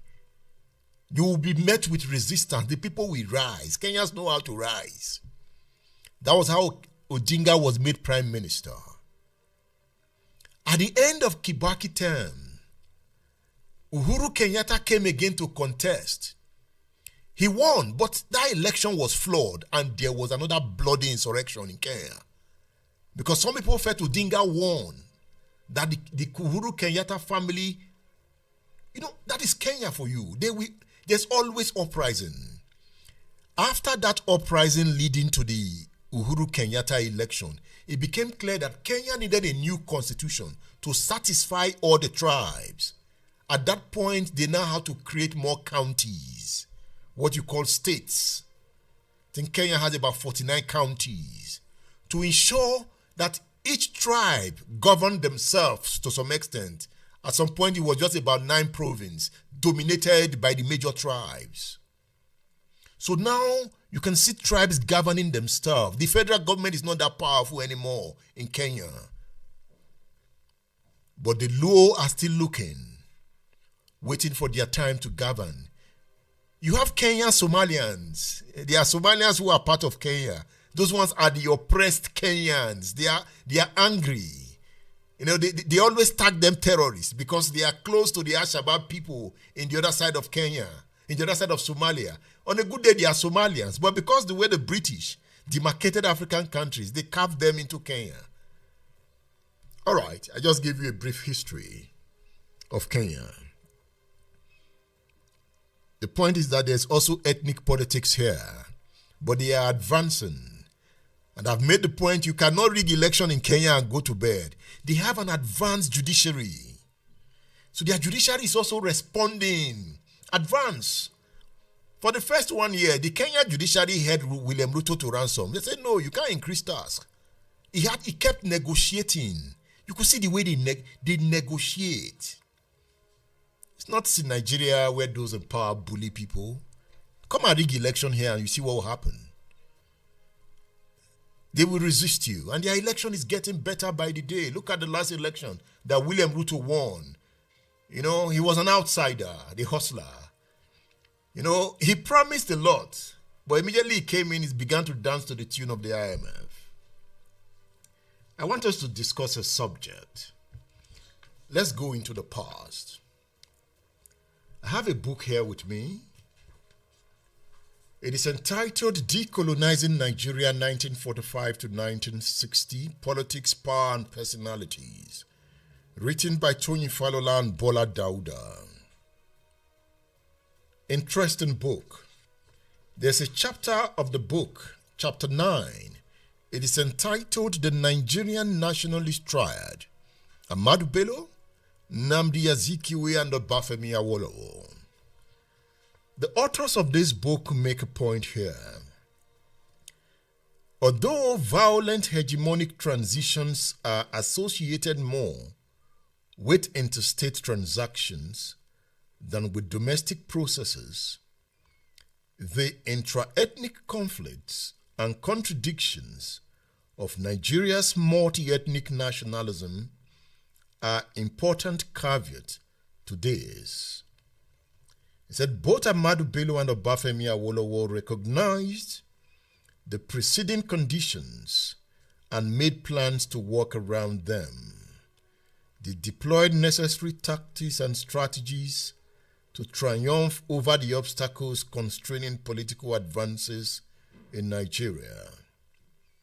Success in the sport of politics inherently and implicitly demands a strong personality, both the boldness, audacity, and courage of the gladiators and the saintly, visionary conviction of the martyr. The reason I'm talking about this book is that these books create a better understanding of why Nigeria is what it is at the moment. The authors are great researchers. They have given us a great book that will bring a better understanding of Nigeria's socio-economic dynamics. I have given this book to more than 15 politicians so that they will have a deeper understanding of Nigerian history. I hope they are reading the books. It's about 612 pages. It's a great read. Decolonizing Nigeria, 1945 to 1960. Politics, Power and Personalities, written by Tony Falola and Bola Dauda. You will find this book on udarabooks.com. It is the book of the week.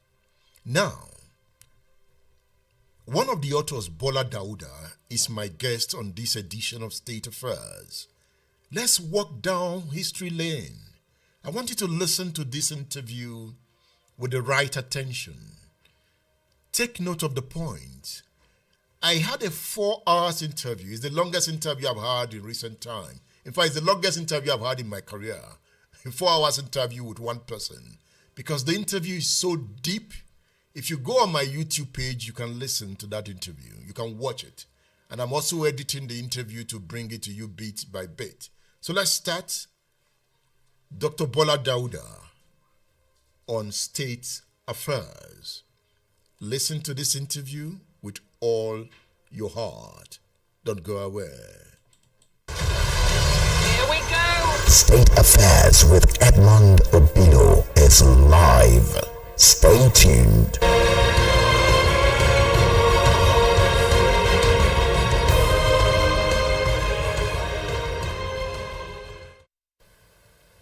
We want to look at personalities, events in the history of Nigeria that define Nigeria's nationhood. In this case, we will be looking at the man who set the agenda for national politics in Nigeria. The man who molded the Nigerian constitution. They are also the men who established the political value system of Nigeria. We are looking at the Nigerian nationalist triad, Ahmadu Bello, Nnamdi Azikiwe, and Obafemi Awolowo. The theme of this class is taken from chapter 9 of the book, Decolonizing Nigeria, 1945 to 1960, Politics, Power and Personalities, a book written by Professor Tony Falola and Dr. Bola Dauda. It talks about power, politics, and personalities. It's a big book, a comprehensive history of the Nigerian state, 612 pages, written by renowned scholars of Nigerian history, politics, and power. So one of the authors of the book is my guest. He is Dr. Bola Dauda. Dr. Dauda, it's good to have you on State Affairs. Thank you. And I must thank you for writing this book. It's our pleasure. When you read the book, how do you feel? Oh, how do I feel? Well, it's reading Nigeria, and from how it all started to where we are today. So anyone who wants to understand the politics of Nigeria, the political culture of Nigeria, and how everything all started from the time the British came in to where we are today, we find the book quite instructive, educating, and will help to understand why things are so difficult to fix in Nigeria today. You know, the book is permanently on my reading table because I constantly refers to it. So often I am flipping through the pages to say, okay, so this is where we are coming from. Yes. And from the past, I can see why we are where we are. Now this chapter 9 of the book, you started by quoting Obafemi Awolowo. Yes.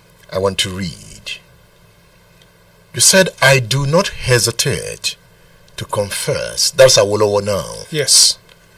I do not hesitate to confess that I owe my success in life to 3 factors: the grace of God, a Spartan self-discipline, and a good wife. Yes. From your research, what do Awolowo mean by Spartan self-discipline? Yes, that is interesting because when I was in school in the early 60s, the motto for the school, or what we used to, is we call ourselves the Spartans. And from the Spartan history, a Spartan dies but never surrendered. So they were disciplined, they were determined, they were ready to die for whatever they believed in. So the Spartan is a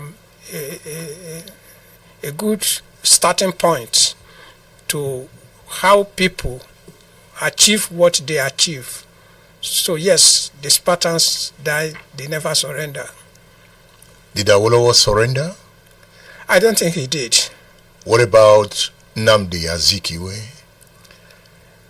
Nnamdi Azikiwe came from a different background.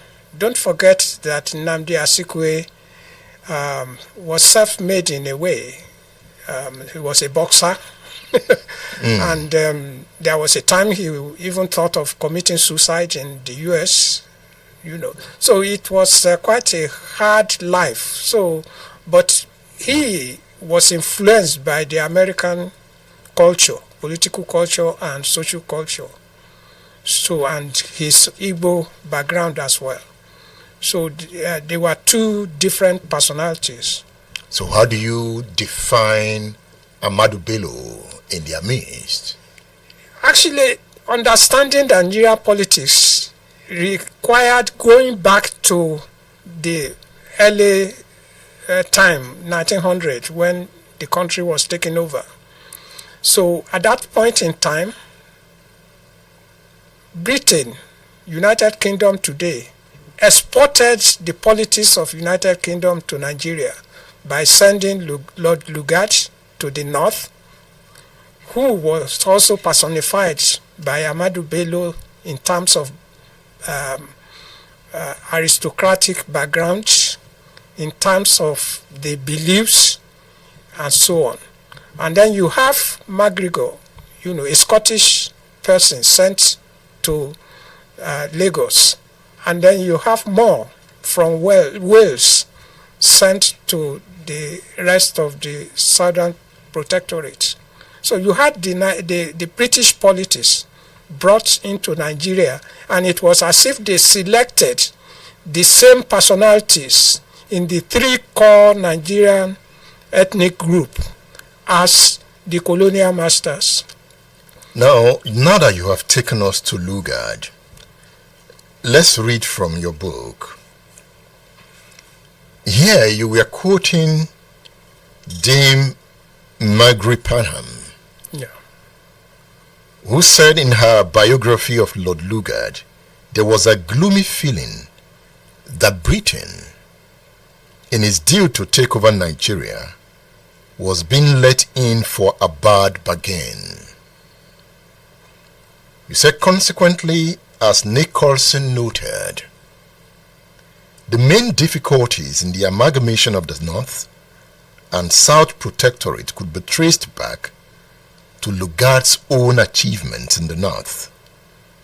There, instead of administering things, and developing services, Lugard had been preoccupied with the widespread extension of rule over the people, an undertaking so unprofitable that he made amalgamation of the viable South and the bankrupt North, both far more urgent from the point of view of the home government. I'm interested in this point. Bankrupt North, viable South. Yes. How? It's interesting that people don't learn from history. And it's also interesting that the Nigerian politics today, still goes back to this issue of you have two separate countries, the North and the South. And if you like, the Lagos colony as a third factor, brought together by Lugard simply because of his political agenda. The North was not viable for Lugard because Lugard refused the Home Office from sending administrator to him. He actually made his brother, he introduced nepotism at its worst level to Nigeria. So instead of allowing the Home Office to send an administrator, Lugard resisted it. So he could not raise revenue, he could not develop the place, he could not do anything to help the people. And that's what we are still suffering from today. That the North, was far behind. There was no one university graduate from Nigeria from northern Nigeria in 1950. And when his successor took over from him, he lamented that for 20 years of Lugard's administration, there was no one qualified for the least job from the North. You're talking about Sir Clifford here. Yeah. He took over from Lugard. And by the time he took over, there was no one from the North. So the whole problem that we had about development started with Lord Lugard and the way he administered the northern Nigeria before northern Nigeria became unprofitable and needed to bring the southern Nigeria together to raise revenue to run the North. So the point you're making is the amalgamation was carried out so that the South, the viable South, would help the moribund North. Is that the point? Correct. You've also made a point that the North was a country on its own and the South a country on its own. In a way. The Northern Protectorate, the Southern Protectorate. Yes. And the Lagos colony. And the Lagos colony. Do you feel Lugard should not have amalgamated the protectorates? He had no choice because there was no way he could run the place without finance. And the only way he could do it was to bring it together. Unfortunately for him, he had people in power to help him. He would not have even been qualified because there was case against him for his activities in South Africa, before he was taken to Nigeria.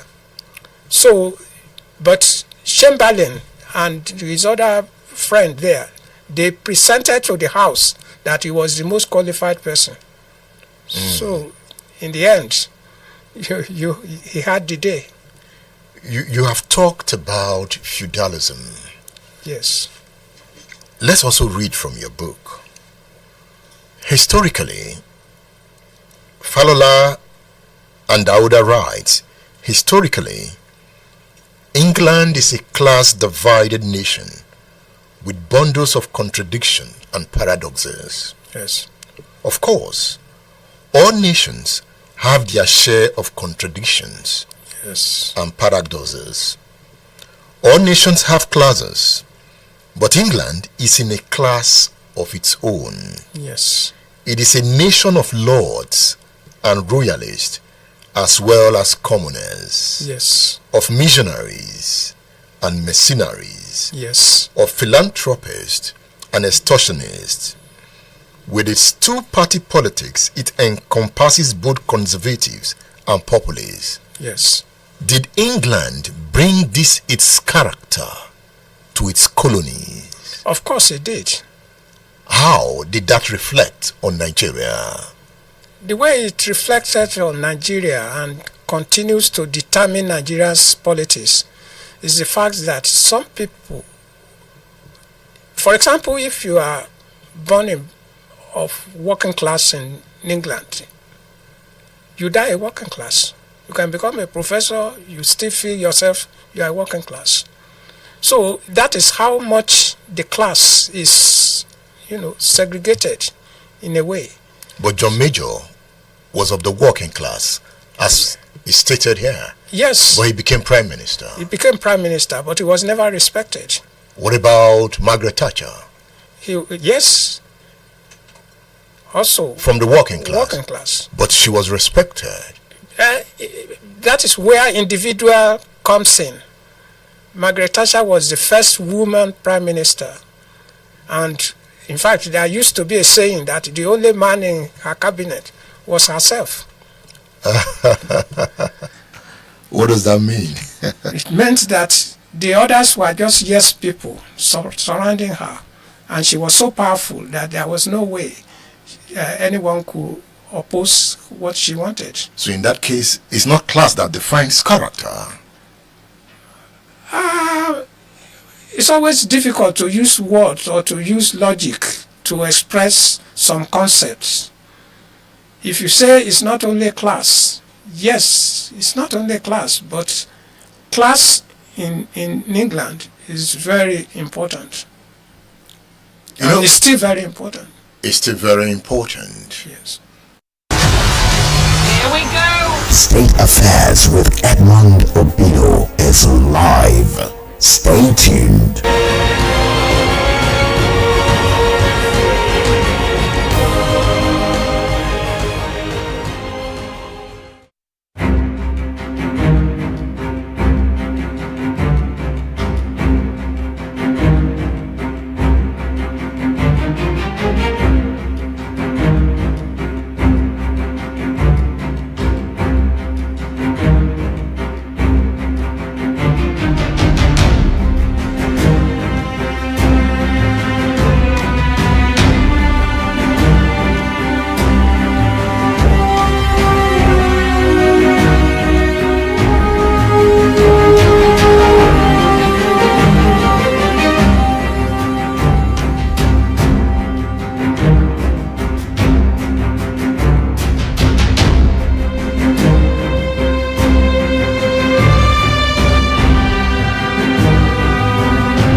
The global village of conflicting ideologies and complexities, understanding systems and schemes through awareness and social reconstruction becomes expedient. They never told you how you offended them? I'm not on trial, so I can't go before. Join the radio man Edmond Obilo on state affairs, the local and international politics, security, extensive economic analysis, interviews, and world power play. Nigerians must choose the path they want to follow. Follow the same looters and sponsors of violence who control the political structures or encourage the formation of a new leadership team. Be a global citizen and join the radio revolution on State Affairs. State Affairs with Edmond Obilo. Radio just got deeper.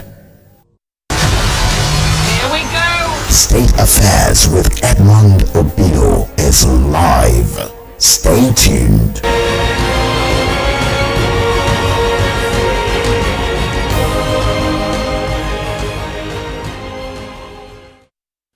Well, I think as Nigerians, first and foremost, we need to take ownership of what's going on in the country. And when I say ownership, it is not the time for us to start trading blames on who to do it. we are dealing with asymmetric warfare, which is a new kind of warfare. It's different from the conventional term. And that's what we want to make very clear. Conventional warfare is between country to country. Now, asymmetric warfare, you are dealing with non-state actors, people you don't know, people that are your own. I give you some examples. Sometimes when we go on cordon and search operations, the same village you get in, they hide the weapons, catch them, they don't have anything, and you proceed. And they dig out these weapons and fire you from the rear. It is difficult because you don't even know who is your enemy. Everybody is the enemy. There is no front. Everywhere, is a front as much as possible. Now, the challenges we're having is that understanding. I'm happy that it is changing. And if you see from what the armed forces and the police are doing now, we are being very people-centric in our approach because we understand that asymmetric warfare has to do with the people. Wherever we are protecting, wherever we're guiding, wherever we're operating, if we don't have the buy-in of the people, then there's a big challenge. And that's the problem. Now, why do we have challenges in the country? It did not start now. It has started since. My advice always is no country should allow asymmetric warfare to commence. It is difficult to eradicate. Why? You are dealing with ideology. And once you have that ideology built in, it's difficult because you see the person, you don't know what he's thinking about. You don't know what is in his mind. We have seen people that we have told them they are still telling that we are wrong and they are right, as it is. So we need to come together as a country to be able to tackle this, and it should be nipped in the bud for every country, I advise. CDS, yes. It's almost 20 years that the military has been in the Northeast. Yes. Have you been able to win the war? 15 the war. Well, it's not, that's why I'm saying asymmetric warfare is not, the only time you know that you've won the war is when there's total restoration of civilian authority. Total. When everybody is in. And I can tell you, I was the theater commander in Operation Hatinkai for 19 months. By the time I left there, we had over 75,000 that have surrendered. Now we have over 120. To tell you that we are succeeding. For us to know that it is total, one of the areas where we have challenge, the issue of good governance. Asymmetric warfare has a direct flux to do with good governance. Why? If your people can't eat, if they're unemployed, these are recipes that will always have where you will have people that want to own up. On average, on a daily basis, all the theater operations we have, we take out over 600 bandits, terrorists, insurgents on weekly basis. But I tell you, over 2,000 are coming in. And why is that so? We have population, they can come from everywhere. If you move into rural areas, we don't have roads. Where my men have the greatest challenge is IEDs. Because there are no road infrastructure. So those are the areas that we have, and that's why this war is an all society approach. So it's not time yet for the military to leave the Northeast? No, like I said, it's an ongoing operation. We're doing the best we can together with the police and all that. But what we're calling is the buy-in of Nigerians. Let us stop this aspect of saying it's a military or it's a security. No, it is everybody's responsibility. Until you protect what you love. Until Nigerians start loving Nigeria. I mean, you as people coming and castigating the president or castigating the nation as a whole, you are not doing anybody any good. And again, the power of words in what you say. State Affairs with Edmond Obilo is live. Efforts are being made.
interactive session on a public event organized by Channels Television to underscore the insecurity challenges in Nigeria at the moment. The General gave some insight on the subject, and that is one subject I intend looking at in one of the editions of State Affairs. Meanwhile, I am discussing with Dr. Bola Dauda, one of the authors of the book Decolonizing Nigeria 1945 to 1960, Politics, Power, and Personalities. His co-author is Tony Falola. It's a great book. If you are interested in getting a copy of this book, you can contact me on my WhatsApp number 08039918449. This book is highly recommended to you. It's a classical work on history written by Tony Falola and Bola Dauda. Tony Falola occupies the Francis and Jacob Sanga Mosika Chair in the Humanities at the University of Texas at Austin. He's a celebrated scholar of global stature. Falola has published numerous books, most recently The African Diaspora, Slavery, Migration, and Globalization. While my guest, Bola Dauda, is an eminent public administrator and scholar. Is widely published. Dr. Bola Dauda's writings have been translated into Spanish, Chinese, and French. He is co-author of Representative Bureaucracy, Meritocracy, and Nation Building in Nigeria. Dr. Bola Dauda on State Affairs.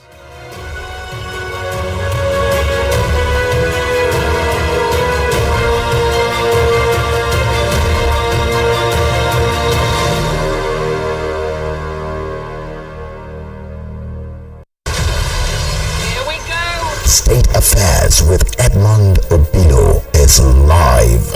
Stay tuned.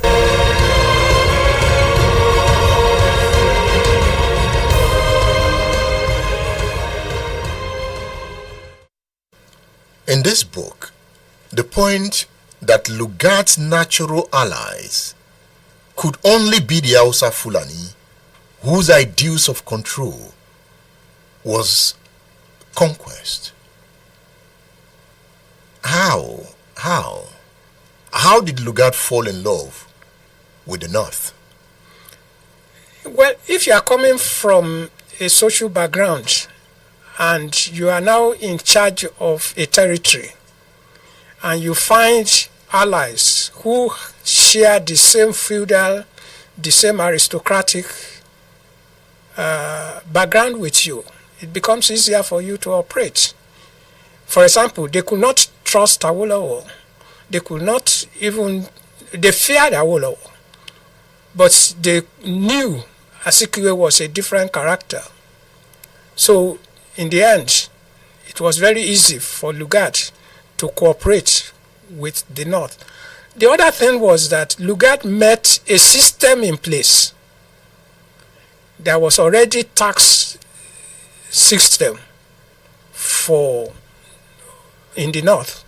If you had so many cows or so many sheep or so, there's so much that you pay. So the tax system was there.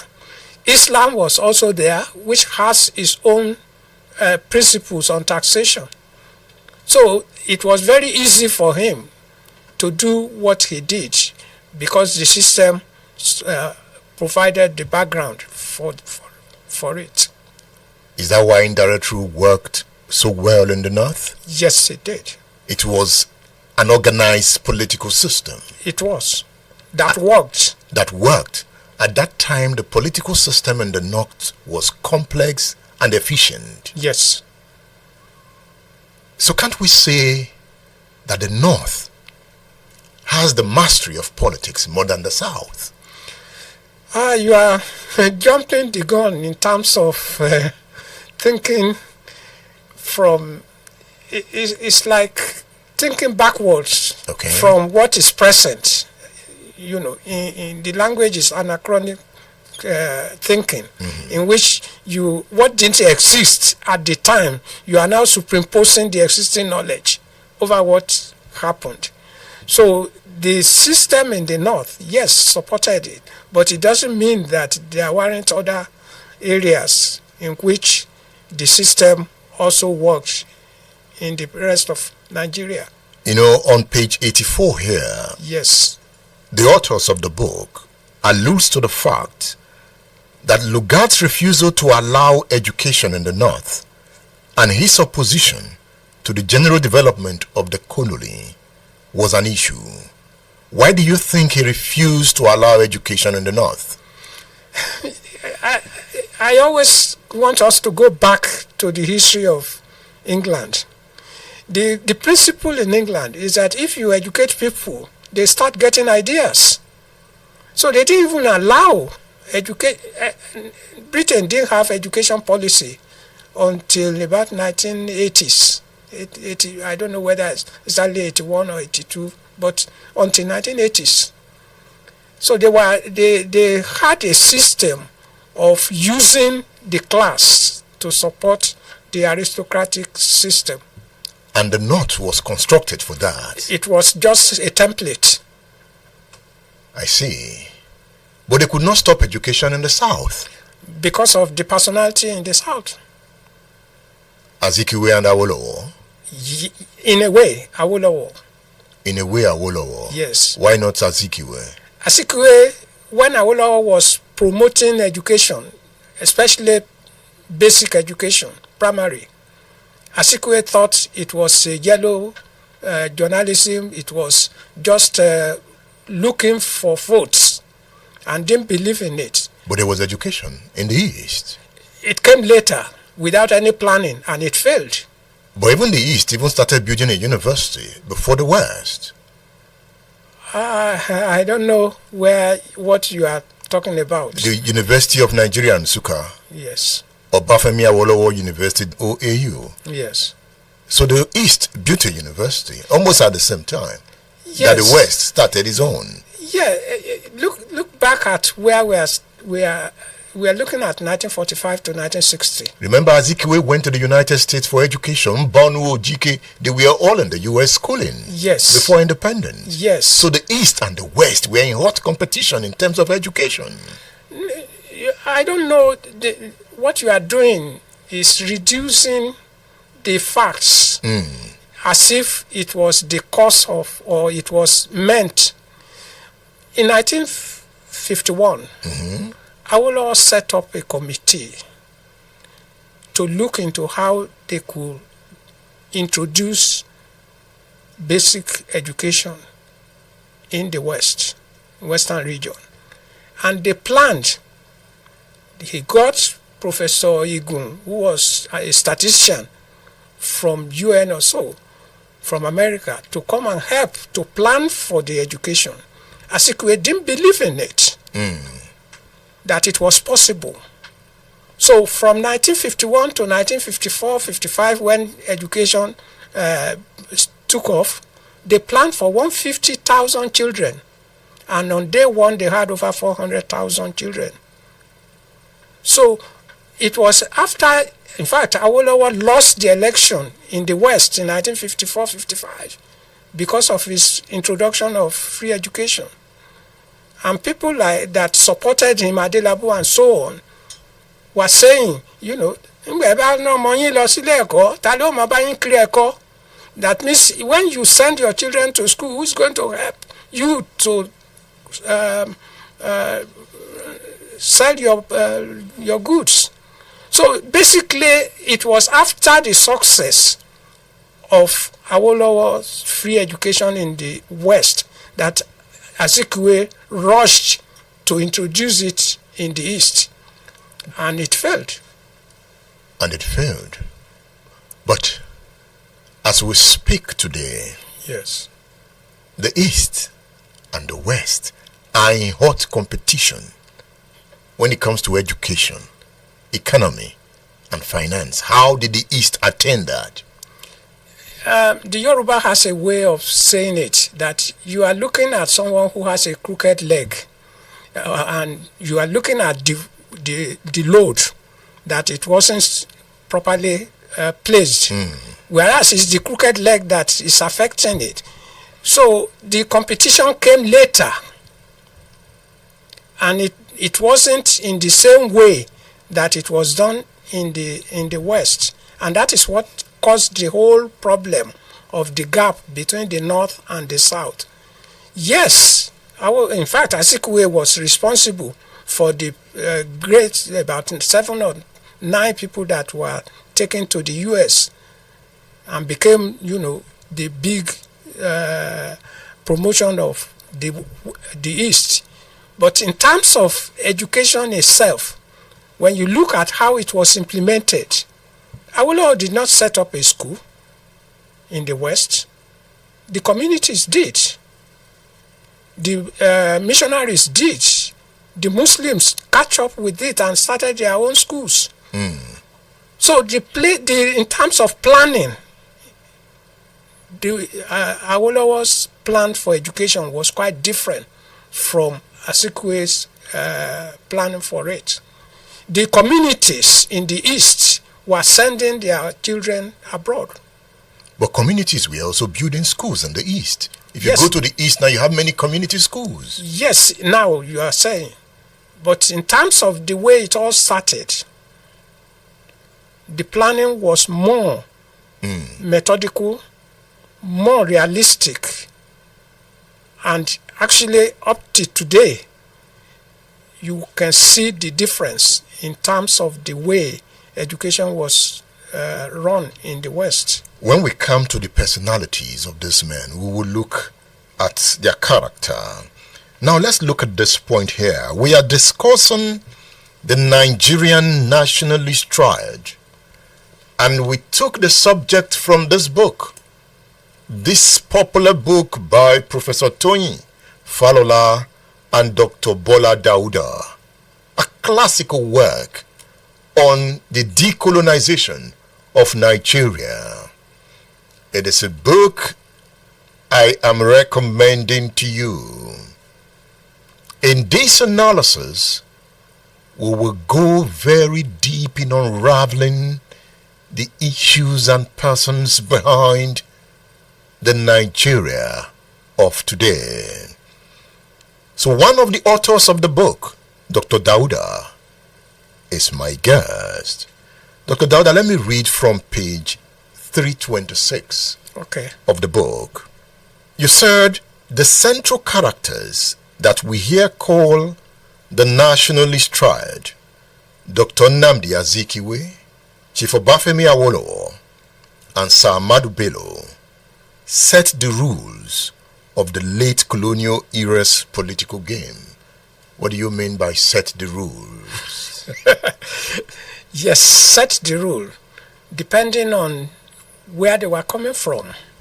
Sir Ahmadu Bello knew how far behind they were, the North was, to compete with the rest of Nigeria, but also knew that they had the number.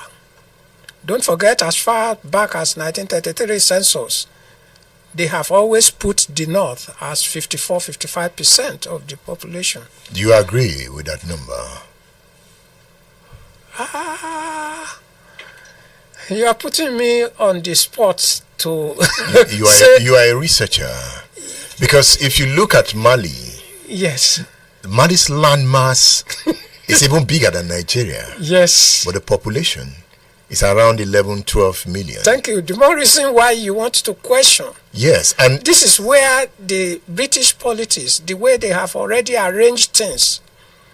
You can imagine today that it's not possible for you to become the president of Nigeria without campaigning throughout Nigeria for votes. But that should be the right thing.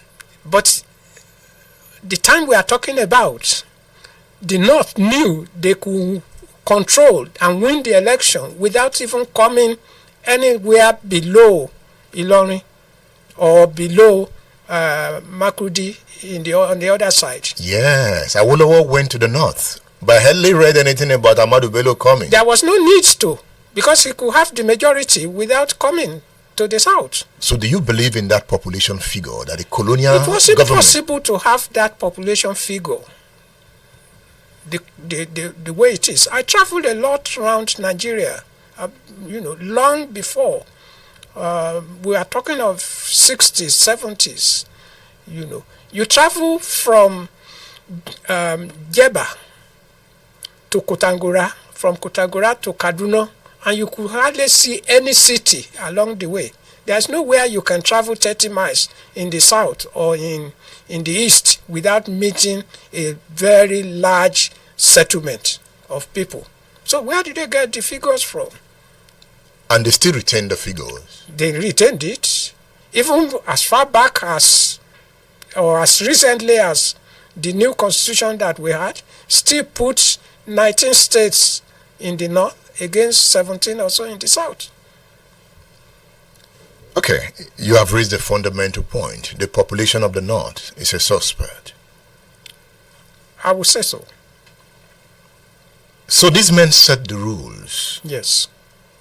Of the game. Yes. The political game. Yes. How did they set the rules? Okay, take for example, election, for example.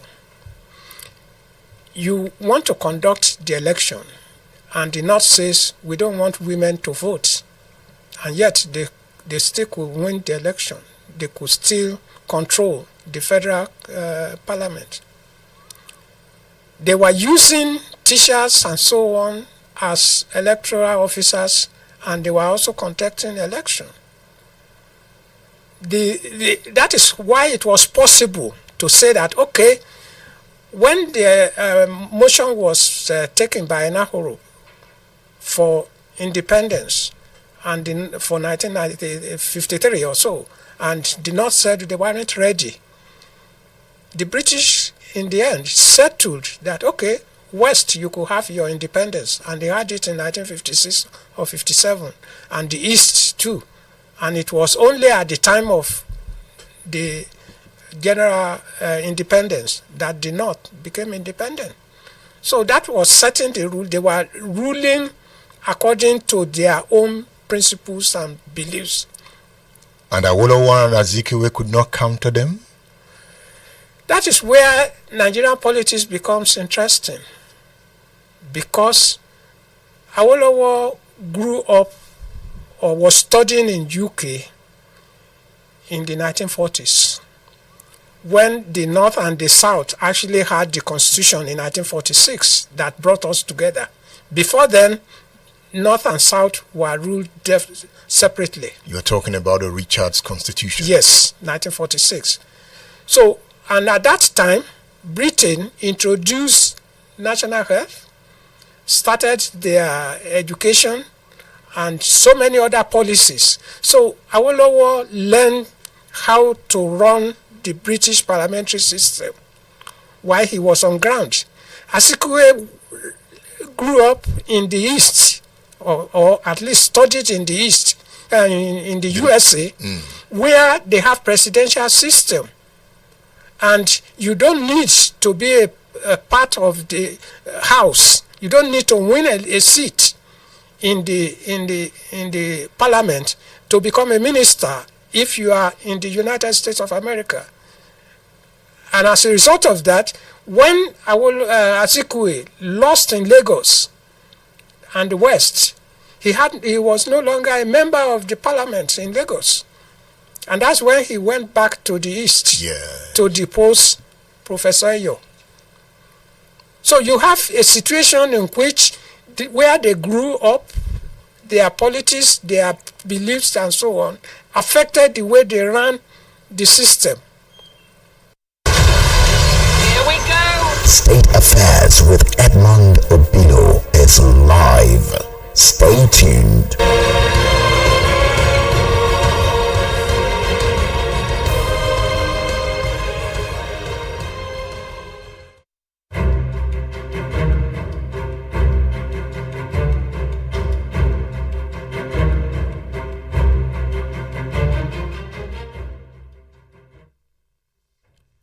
Hope you had a good time listening to that interview. Do I call that part one? How many parts will it be? But that's just the beginning of a 4-hour discourse I had with Dr. Bola Dauda on the subject of Nigeria. You can listen to the full interview if you subscribe to my YouTube page. Just go on my YouTube page, you search for it, you'll find the interview.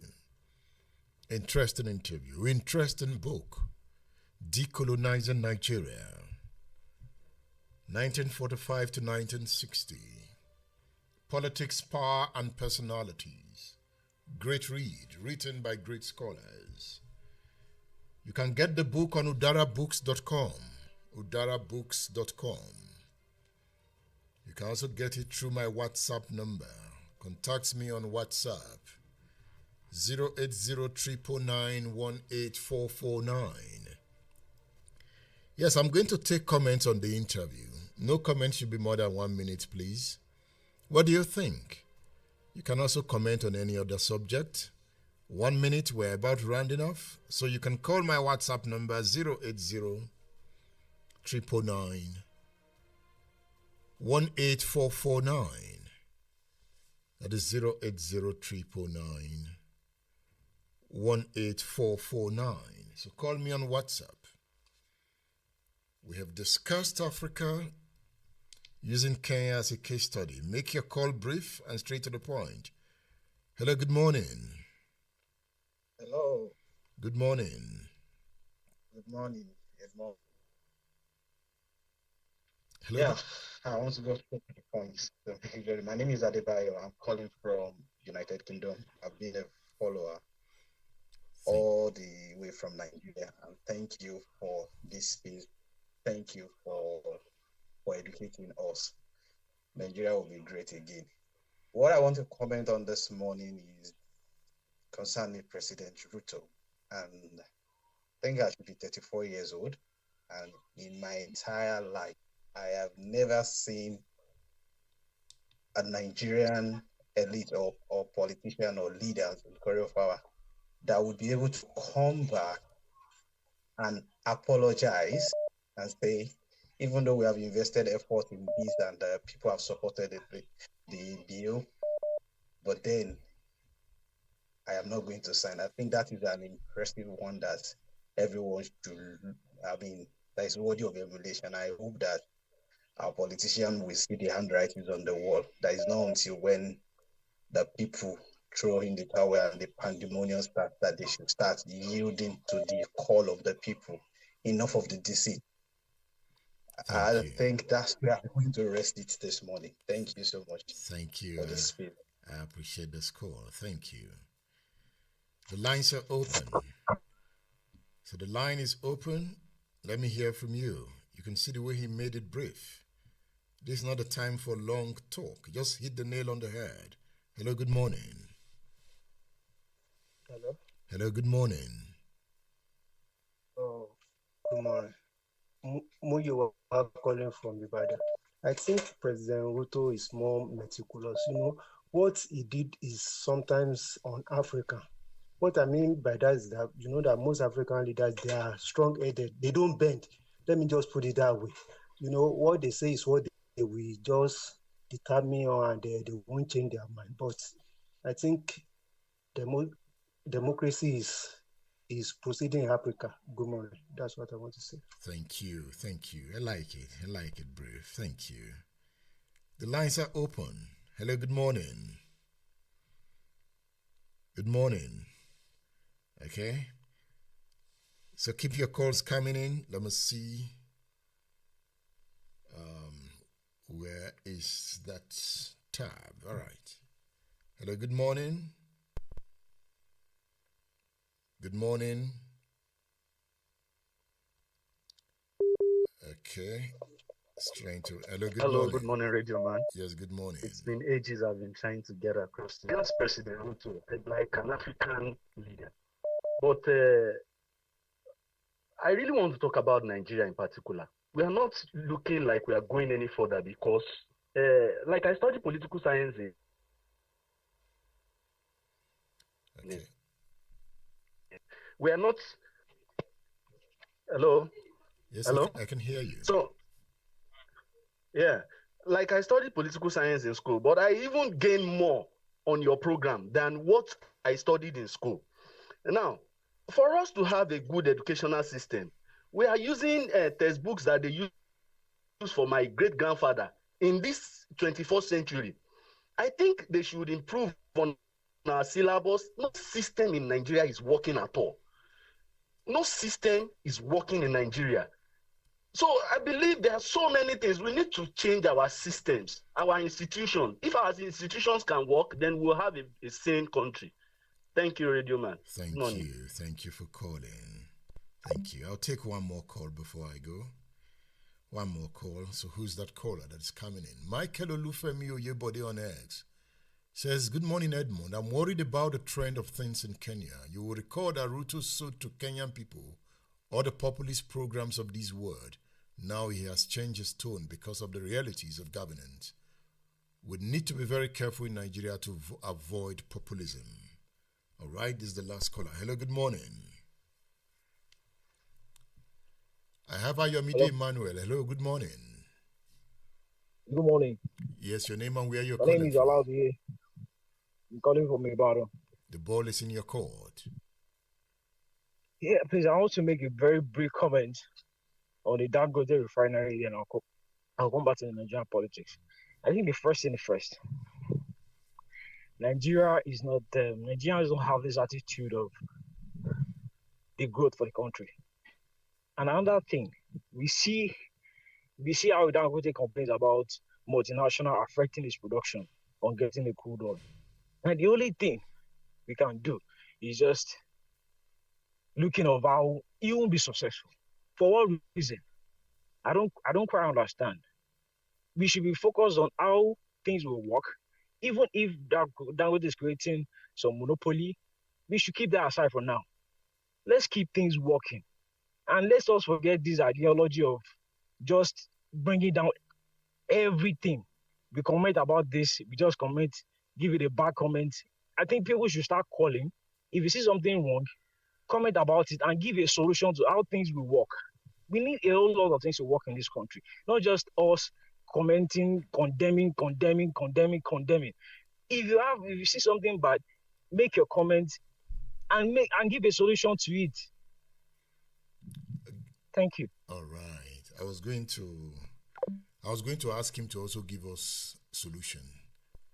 Anyway, I've come to the end of the show. Thank you, everyone. Thank you.